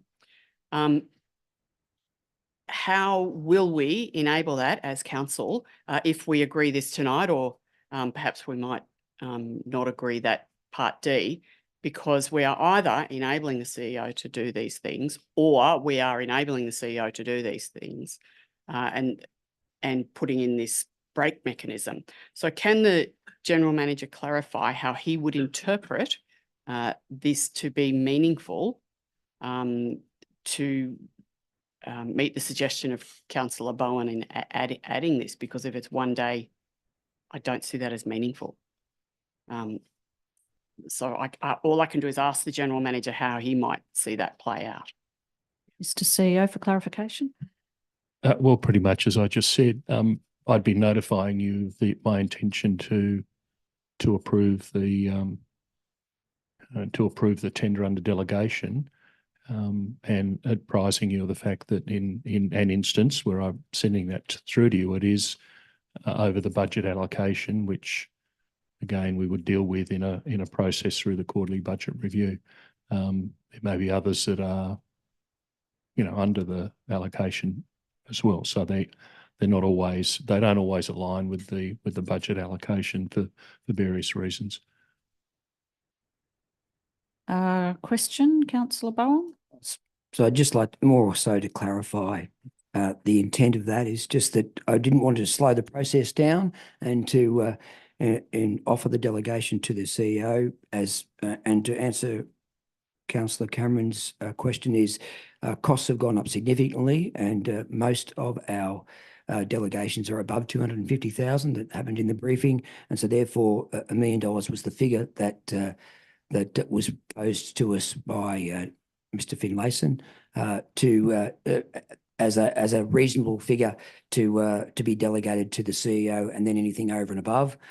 So that was my intent, is just to ensure that if anything does go to council and it is above budget, that we just have some fiscal view over that. It's much similar to a DA authority from Mr. Christie from the Planning Department, where we get to either have the option to then call it to council if required. Question, Councillor Callaghan. Oh, thank you, Mayor King. My question is, there's been 42, what are we calling them? Sorry, my mind's going back. Contracts, thank you. Tenders, and 37 of those would fall into the delegation. There would be 5 that would come to us. So is the purpose of this is to speed up the process of awarding contracts?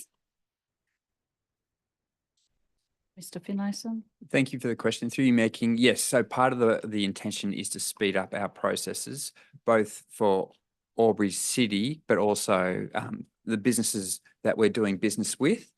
we'd still continue with existing process of requiring to put on our website details of tenders received, when received, and also updating our GIPA contracts register of when awarded, who was awarded the contract value and the like. And I think further to that, it's just important for us to be abreast of what's been awarded. So I think that being notified in whatever capacity that is, I think it's important. So we are aware of the 37, for example, that has been awarded, just so we're understanding of what's going on. And obviously those other 5 would come to us for delegation. Thank you. Thank you. Question, Councillor Cameron. Through you, Madam Mayor, to the CEO. In this scenario, would you feel yourself bound by the local procurement? I mean, how would you assess the local procurement input? level Mr. of the contract? CEO. Thanks for the question, through you, Mayor King. We'd apply the same process that we do now. So reports would be written and assessed by the panel in the same way, but not come to council. Those reports would come to the CEO. So the criteria in each of those components, including the local local economy, local purchase component, would be included. So the question a little. So tonight, for example, in this scenario, if the arborist panel and if the traffic control panel had values of less than $1 million, then we would never see them. And if they were budgeted for, we would never know where they went.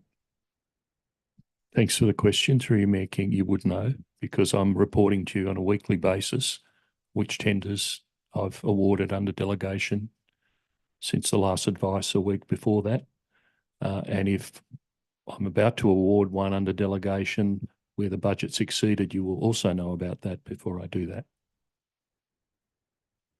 With your permission, Mayor King. But it's crucially, I make the point, and correct me if I'm wrong, please, that your requirement under D is to notify us, not to not do it. You simply have to tell us that you're doing it. It's not for us to then approve it. Good.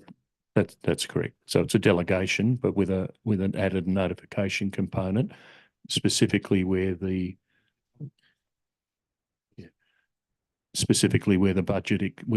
tender exceeds the budgeted amount. And I'd be taking, if it's significantly over, I'd absolutely be letting you know before I'd take action. And so the only difference with D in practical effect is that you would be letting us know before, whereas otherwise you'd be routinely reporting all those retrospectively that you had approved, correct? That's correct, in accordance with the delegated amount. No option to direct you in any way, even if it was more than budget amount that had been budgeted. Your obligation would simply be to notify us. Based on the inclusion you've got there, yeah, which is why I sought the clarification. Some speakers for, first up in the list, Councillor Thurley. I don't really have much to say. I mean, I think Councillor Bowen has said it. We every week get a report from David Christie telling us about DAs and he asks, do you want to have anything to say about this? And while this is not exactly the same, we're simply asking our CEO to speed up the process, to make things more efficient so that he can approve these matters. And I have no concerns that if the matter was over budget, we would know about it. And if it was a serious problem, I don't believe our CEO would just go willy-nilly and approve things. And in any case, if he did, you can raise the matter in council. So I speak for this motion. I don't know why we're spending so much time on it. Thank you. Speaker 4, Councillor Baker. Thank you, Mayor King. Likewise, we're upping the limit that the delegation can go to, which is what should have been done years ago, and notifying us before. It wouldn't worry me if it was after, but I'm happy to support this motion as up there. Thank you. Speaker 4, Councillor Gluckin. Yes, happy to support the increase. I was happy with the first recommendation without D. I think that if councillors think that the general manager is going to wait for us to get back to him, this motion, including D, allows the general manager, if we support this, we are permitting the general manager to allocate that funding to buy those tenders, and he will be advising us if there is a difference, but he will be allocating those budgets. If he was concerned, or if the CEO was concerned, the CEO may then determine not to exercise, thank you, that delegation, and may refer the matter to councillors, but there is no requirement for the CEO to do so with this motion. So I'm happy to support this. Thank you. Thank you. Speaker 4, Councillor Callaghan. Oh, thank you, Mayor King. I'm speaking for the motion. I think also it's pleasing to see that $30 million was awarded to local contractors. Thank you for always following that up for me, Mr. Finlayson.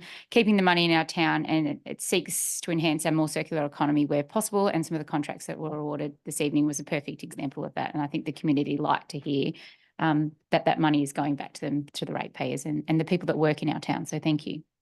Thank you. Councillor Callaghan. Councillor Bowen, do you wish to close debate? I think everything's been said, so I'm happy to put the motion. Thank you. Councillors, those for? Those against? That motion is carried. Thank you, councillors. CM 13.12, review of mobile CCTV network. Councillor Gluckin. Thank you. Through you to move the recommendation as is printed, that council receive and note the review of mobile CCTV network report and allocate $160,000 for the expansion of the mobile CCTV network, which is in one trailer unit in the 2023-24 December quarter budget review. Thank you. Thank you. Councillor Thurley. Second the motion, Mayor King. Thank you. Do you wish to speak to the motion, Councillor Gluckin? I'd love to. Thank you very much for glancing my way. I asked at a meeting a couple of months ago if we could bring forward the review of the CCTV, mobile CCTV, that one, facility, and the report for that, because we were looking at an area within Albury that needed assistance by way of monitoring. And we all know, because we've all read the report, that the police have indicated that it has been of immense assistance to them. And we ourselves as Albury City know that it's also the use of mobile CCTV has been very good for us as a council with our facilities, and therefore it's been good for the community. It's been clearly shown in the report that we need another mobile facility. And so I'm supporting this recommendation from the staff tonight. Again, I thank them for bringing it forward.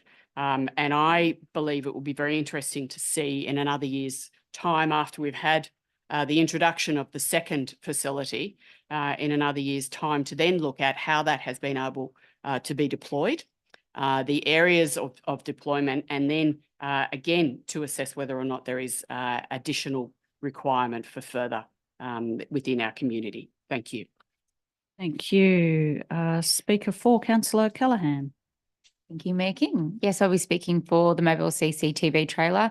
It's proven to play a crucial role in enhancing security, monitoring of public spaces, aiding law enforcement in various locations around the Albury LGA. The deployment of the CCTV trailer at Mungabrina Reserve to address hooning, destruction of vegetation and antisocial behaviours to this culturally significant site was testimony to its effectiveness, with all poor behaviours ceasing whilst it was there. The mobile CCTV trailer has been used for a variety of reasons, such as asset protection, crime deterrence, environmental monitoring, public safety, traffic management, illegal dumping, malicious damage, crowd control, monitoring post-tests and sporting events. The service has been requested by New South Wales Police, the Environmental Protection Authority, Emergency Management, community members and a range of Albury City internal teams. In the past year, there's been 48 requests with 20 deployments. The demand far outweighs the current capacity. A letter of support has been received from the New South Wales Police Prime Prevention Officer, Murray River District, which outlined how the CCTV trailer has impacted a wide range of issues and seeks the expansion of this facility and this fleet. I thank Councillor Glacken for bringing this agenda item forward and encourage councillors to invest in the safety of Albury, community assets, our environment and general community safety. So thank you. Thank you. Any other speakers for or against or questions? Did you wish to close debate or happy to put the motion? We'll put the motion, councillors. Those for? Those against? That motion is carried. Thank you. CM 13.13, Engaging Albury Communications and Engagement Strategy, Public Exhibition Submissions. Councillor Glacken. Thank you. To move the recommendation, is that the one from the report? No. Yes, to move the recommendation in the report, from the report, that Council A, receive and note the submissions received during the public exhibition period, B, endorse the changes made to the draft Engaging Albury strategy as a result of the submissions received, and C, adopt the Engaging Albury strategy 2023-28 and Engaging Albury implementation plan. Thank you, Councillor Glacken. Any councillors wish to second the motion? Councillor Thurley. Second the motion. Thank you. Do you wish to speak to the motion, Councillor Glacken? Thank you. We've had significant feedback and detailed feedback to the draft plan, and it's great to have people in our community who are really interested in council, how council operates, and our community and the benefit of such plans to us as a council and to the community. Sorry to interrupt, Councillor Glacken. We've just got an incorrect motion on the screen, just for clarity for those that may be watching at home so they understand what we're debating at this point in time. With this IT upgrade that we Okay, so I'll just stop speaking, or shall I? Just pause for now. Just it was up there. There it is. Yeah. I know I've had a software update which has caused some gremlins in the system. So thank you. Yeah. Okay. So yes, thank the people who gave us the detailed feedback, which was great. We are modifying the plan to incorporate some of those suggestions. We as a council do things for our community. A lot of it's detailed by legislation, and we are instructed to do a number of things by the state government. But a lot of what we do otherwise is really based on what our community tells us they want us to do. And part of that is, or that is all through the Albury 2050 plan. And the 2050 cascades down to tell us what we as a council need to do in our 10-year, 4-year and our operational plan on a yearly basis, which is what we base our then budgets on. And all of the projects and the master plans that we do are really allowing us to do, or as council, to do what our community have told us that they want us to do. The community engagement plan and the many opportunities we have to engage with our community on the way in which we go about our business, and each of those master plans, each of those developments that we're undertaking on behalf of our community are opportunities for our community to tell us the way in which they want those considered. We usually get an amount of feedback. Some areas we have greater feedback from the community about certain plans that they want us to do or not do. If we look at the aquatics facility, we've been engaging with the community for them to have their say on the aquatics facility on a number of occasions. And we've had significant feedback from our community at each of those iterations of where we've been going with that work. This communication engagement strategy enhances the way in which we've been communicating and receiving feedback from our community. And therefore, I'm encouraging councillors to support the revisions that have been made, and thank our staff for bringing this revised strategy to us. Thank you. Noting we have some questions, but we also have speaker against. So I might go to Councillor Callaghan speaking against the motion first. Thank you, Mayor King. I will be speaking against and foreshadow deferring the engaging Albury until till February 2024 if I'm successful.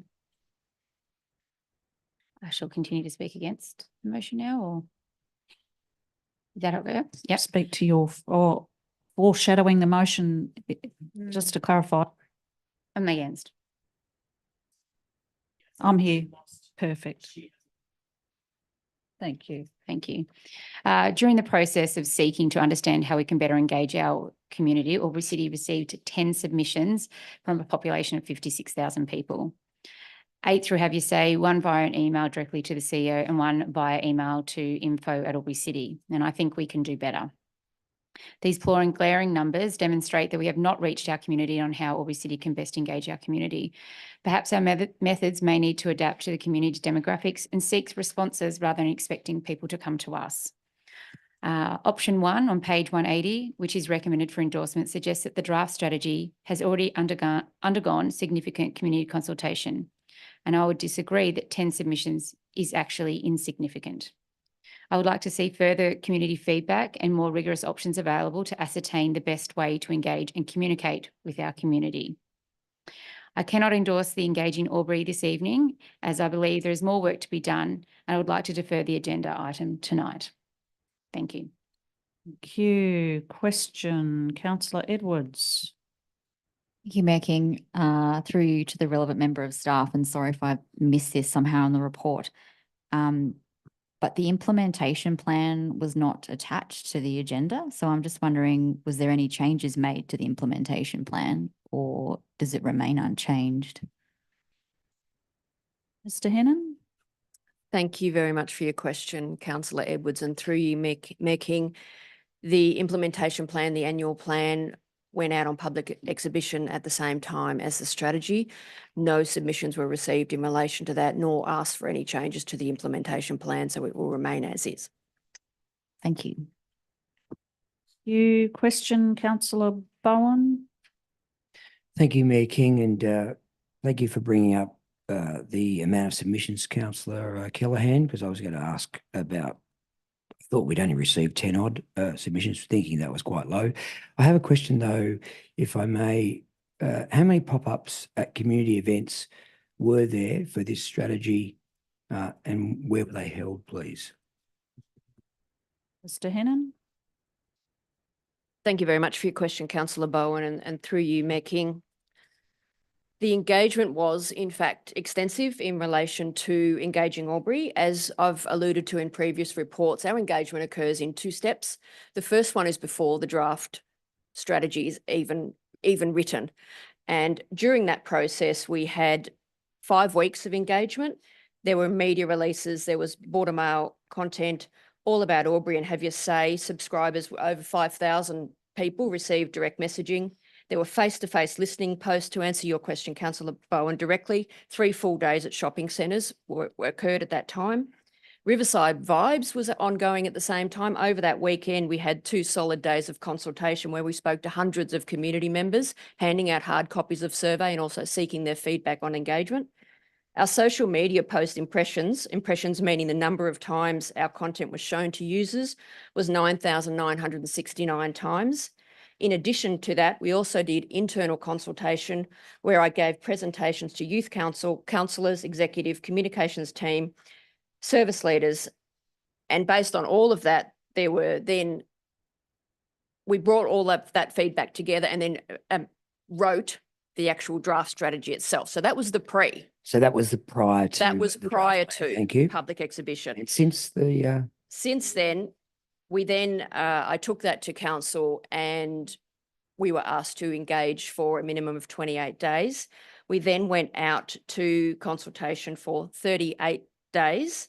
Again, all about Albury and Have Your Say, over 5,000 subscribers, media releases, border mail, hard copies at both libraries and customer service. The social media posts had 5 separate calls to action, which reached over 14,000 people.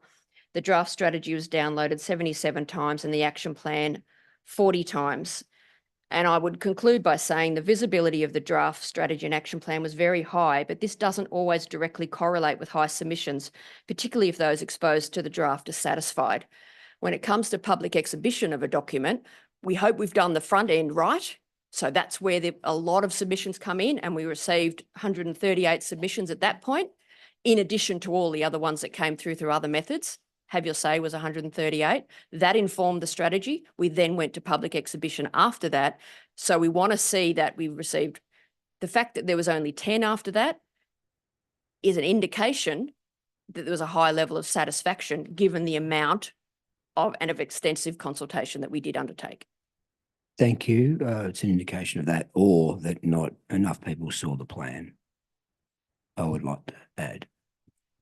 Thank you. Speaker 4, Councillor Baker. Excuse me, am I speaking for the amended? No, There's no amendment yet. Okay, no, I'm speaking against the engaging Albury strategy the way it is. Shadowed amendment. Yeah. So foreshadowed an alternative. But that's only if this fails. Yeah, I'd be moving it if you want to. Anyway, yeah, I can't support it at the moment. I'm disillusioned with our engagement processes. There's nothing in there as a conflict breaker or anything like that. And I think we have to engage better with the community. And I didn't think it was any better than the one it replaced. So I'll be speaking against it. Thank you. Speaker against, Councillor Callaghan. Oh, you've already spoken against. Sorry, it's an elbow. Councillor Edwards. Yeah. Thank you, Mayor King. I didn't have too much of an issue with the strategy or the implementation plan. I think they're pretty good. What I did have an issue with, and on, with the backdrop of Eastern Hill and other things happening, that the level of that, engagement spectrum, that we have a lot of things in inform, consult, some things in involve, a few things in collaborate, and nothing in empower. So I would like to see perhaps a briefing on some potential additions to this that would add to those two columns and then be reflected in the corresponding implementation plan. Councillor Callaghan might have some ideas about things that we could be doing that other councils are doing to better consult and collaborate and empower with our community. Thank you. No further speakers for or against in relation to this motion.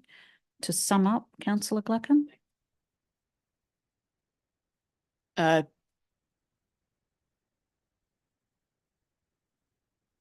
Thank you, Mayor King. I believe that the report that's been presented highlights a number of areas where staff have taken on board some suggested changes. We've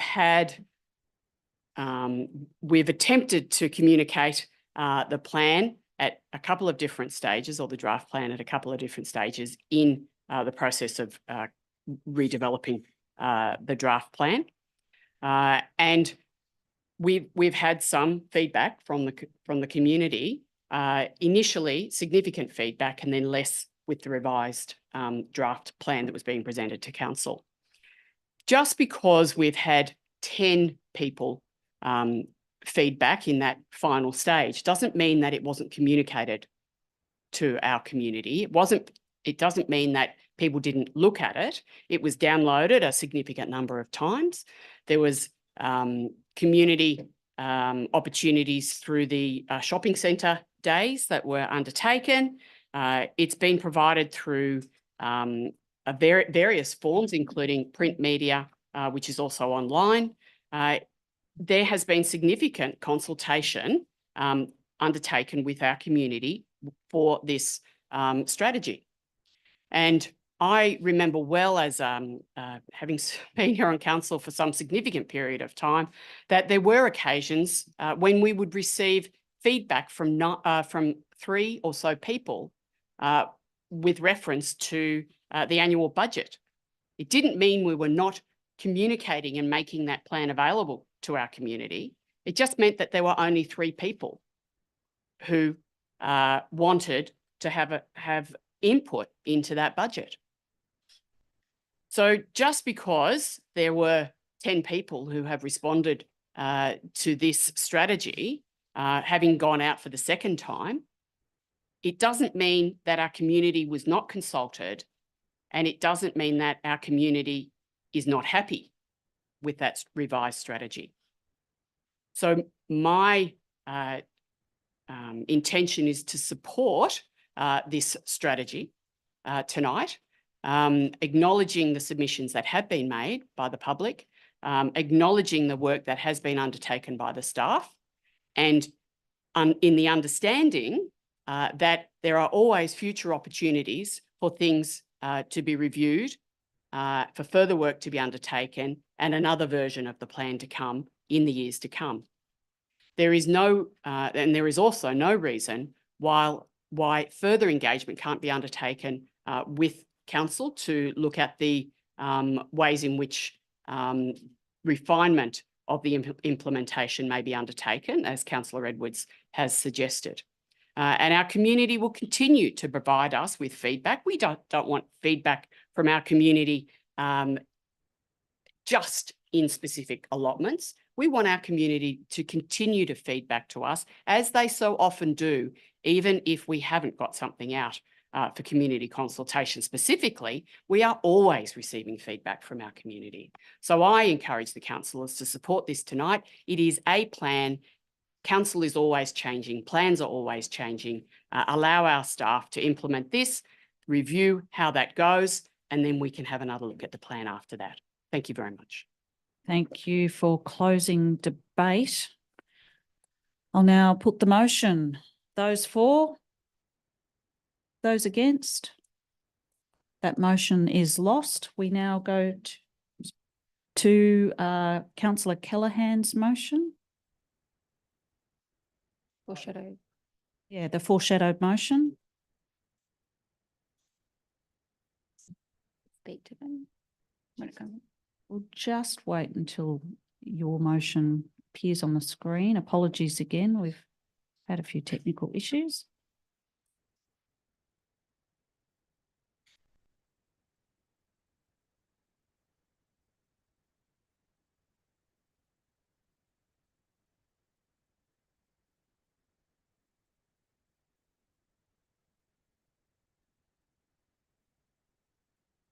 Thank you. Thank you, Mayor King. I'd like to speak to the motion, which is to move it first. I'd like to move that the council defer the matter to February 2024 for consideration. Thank you. Councillor Edwards. Happy to second the motion, Mayor King. Thank you. Councillor Callaghan.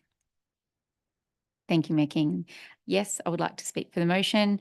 I would like to acknowledge the growth in this space over the past year and a half and the immense work that has gone into improving communications and engagements. However, I think there's much more that we can do. I think some of the discussions that we've had this evening are testament to we can do better in this space. And we hear time and time again that the community are not satisfied with our level of communication. We can be more innovative and empower further engagement through lots of ways. And I could go on and have a whole list of ways that other councils are doing it, but I think we can leave that for a further discussion at the deferment, or in summing up, if people would like to hear. Thank you. Thank you, Councillor Cullen. If there's no other speakers for or against, we'll put the motion. Those for? Those against? That motion is carried. Thank you, councillors. Just noting, Councillor Edwards will be leaving the chamber. CM14 is our next report, officers' reports for noting. Councillor Thurley. Thank you, Mayor King. I move that council receives and notes the investment balances report for the month of October 2023. Thank you. Councillor Glacken. Thank you. Do you wish to speak to it at all? Any speakers for or against? In that case, we'll put the motion. Those for, those against, that motion is carried. CM 14.2, Albury City 2022-23 audited financial statements. Councillor Thurley. Thank you, Mayor King. I move that council receives and notes Albury City's audited 2022-23 financial statements and associated auditors' reports issued by the New South Wales Audit Office. Thank you. Councillor Bettridge. You three, Mayor King, happy to second. Thank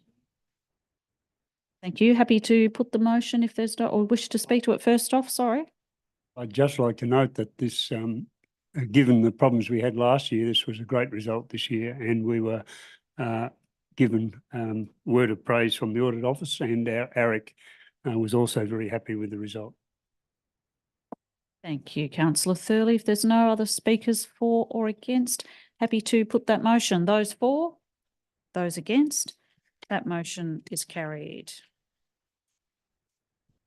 CM 14.3, Albury City Corporate Success Pillars Quarterly Update, September 2023. Councillor Glacken. Thank you. Move the recommendation as a motion that council receives notes the Albury City Corporate Success Pillars Quarterly Update, September 23. Thank you. Councillor Thurley. Second the motion, Mayor King. Thank you. Councillor Glacken, did you wish to speak to it? Very briefly, the report reads well. Thank you. Thank you.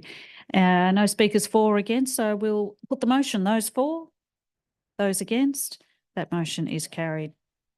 CM 14.4, Albury City 2022-23 Annual Report. Councillor Glacken. Thank you very much. Through you, Mayor King, to move the recommendation as a motion that council receives and notes the Albury City's 2022-23 Annual Report that is to be submitted to the Minister for Local Government 30 November 2023, noting that it really is two reports that we have. Thank you. Thank you. Councillor Bettridge. Need to second the motion, Mayor King. Thank you. Councillor Glacken, do you wish to speak to it? Just to highlight that there are really two reports. There's the annual report, community report, and then there's the regulatory report, both of which are very interesting. Thank you. Thank you. If there's no further speakers for or against, we'll put the motion. Those for, those against, that motion is carried. CM 14.5, 2023-24 Development Statistics, September quarter. Councillor Thurley. Mayor King, I move that council receives and notes the information in the September 2023 Quarterly Development Statistics Report. Thank you. Councillor Glacken. Happy to second that. Thank you. Thank you. Councillor Thurley, did you wish to speak to the motion? Ample evidence as to why our planning people are under a significant amount of pressure, huge numbers of development occurring in the city. Thank you. No other speakers for or against. Happy to put the motion. Those for, those against, that motion is carried. CM 14.6, A Place for Everyone, Albury City Diversity and Inclusion Strategy. Councillor Glacken. Thank you. To move the recommendation as a motion, council receive and note the report. Thank you. Councillor Bowen. I'll second that motion. Thank you. Councillor Glacken, do you wish to open debate? Yes, just simply to highlight that the report clearly shows what we should really know, and that is that our staff really need to represent our community, and they all need to feel that they are welcome as Albury City Council staff. It needs to reflect what our community is. So the makeup within our community needs to really be reflected within the makeup of our staff. And this report really highlights the background of our community and then the background of our staff as well. Thank you. Thank you. Speaker 4, Councillor Callaghan. Thank you, Mayor King. Yes, I'd like to speak for the report. I'm pleased to read that there is a 4-year strategy with one of the key priorities being that Albury City is a diverse and inclusive workforce. Recognising through diversity and inclusion, Albury City will deliver better outcomes and hopefully improve its current attrition rate. You can't be what you can't see. Well, it certainly makes it harder to believe it's possible if you can't see people that are representing you. To quote an Albury City team member, which I loved in the booklet there, let's aim to be more representative of the communities we serve. And I think that's a lovely thing to aim for. I agree that there should be zero tolerance to discrimination, harassment and bullying in any workplace. And coming to work and feeling that you belong, that you matter and that your contribution is valued builds a positive workplace culture. The implementation of this action plan will be evident not only in what is said, but what is done and how it is done and over time. Ultimately, everyone should have the right to come to their workplace and be respected and feel safe. So, thank you. Sorry. Thanks, Councillor Callaghan. If there are no further speakers, Councillor Glacken, do you wish to sum up debate? Happy to put the motion. Those for? Those against? That motion is carried. Thanks, councillors. Item 14.7, Operational Plan Quarterly Progress Report, September 2023. Councillor Glacken. Thank you. Through you to move the recommendation as a motion that council receives and notes the operational plan progress report September 2023. Thank you. Councillor Thurley. Second the motion, Mayor King. Thank you. Councillor Glacken, did you wish to speak to the motion? Yes, and I won't list all of the really good things that council's been doing, but I'll just highlight the fact that the progress is 28%. The period of time is really 25% of the operational plan, a quarter. And so it really highlights that the staff have made some significant work towards or achievement towards our plan for the year. And it just to note that we've also had a favourable weather situation, relatively favourable. One of the situations we can find ourselves in at times is depending upon whether certain areas or aspects of our work cannot be undertaken, and that has a knock-on effect. So congratulations to the staff for making hay as the sun shines, as they say, and achieving the 28%. Thank you. Thank you, Councillor Glacken. There are no other speakers for or against. Happy to put the motion. Those for, those against. That motion is carried. CM 14.8, Annual Code of Conduct Statistics Report to the Office of Local Government. Councillor Bowen. Thank you, Mayor King. I'd like to move a motion with the recommendation that council receives and notes the reports on statistics on code of conduct complaints in relation to the councillors and the Chief Executive Officer. Thank you, Councillor Glacken. Happy to second. Thank you. Councillor Bowen, did you wish to speak to the motion? Just very briefly, wish to say how great it was to have nil complaints during the reporting period. So a very easy motion to move. Thank you. Speaker 4, Councillor Betteridge. I know. Sorry, Mayor King. I must have pushed the button. Oh, that's accidentally. Fine. Councillor Callaghan. So I'd just like to note that it seems like a pretty impressive effort. I've been to some LGA conferences where the cohesiveness and resolution within council doesn't speak to our numbers. So I think it's pretty impressive. I don't know if it's unheard of at Albury City Council, but I think it's pretty amazing result. Yeah, thank you. Thank you. Councillor Bowen, did you wish to close debate? No, happy to put the motion. Thank you. We'll put the motion. Those for? Those against? That motion is carried. CM 15, Delegates' Reports for Noting. There are none. Notice of Urgent Business. There is none.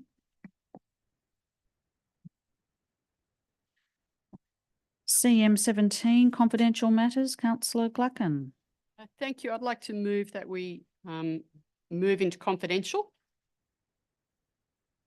Thank you. Councillor Thurley. Second the motion, Mayor King. We'll put the motion.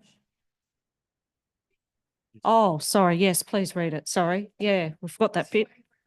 Sorry, my error. Okay. So to move the recommendation as a motion, and thank you, Councillor Thurley, for anticipating and seconding that council move into confidential to discuss items CM 17.1 and CM 17.2, as these are confidential items exclusive of press and public on the grounds that the matters relate to the first one, commercial. That's all right. Commercial information in a confidential nature that would, if disclosed, prejudice the commercial position of the person who supplied it. And that's with reference to Local Government Act 1993, number 30, section 10A to DI. Thank you. Thank you. Are there any statements or submissions from the public regarding the reasons as identified for these confidential items, CM 17.1 and CM 17.2? There are no submissions received. Councillors, I'll put the motion. Those for? Those against? That motion is carried. A reminder that the motion to move into confidential has now been carried. For our live stream viewers, we will now say goodbye. You can find the outcome of this confidential session in the meeting minutes, which are published on the Albury City website within 2 business days.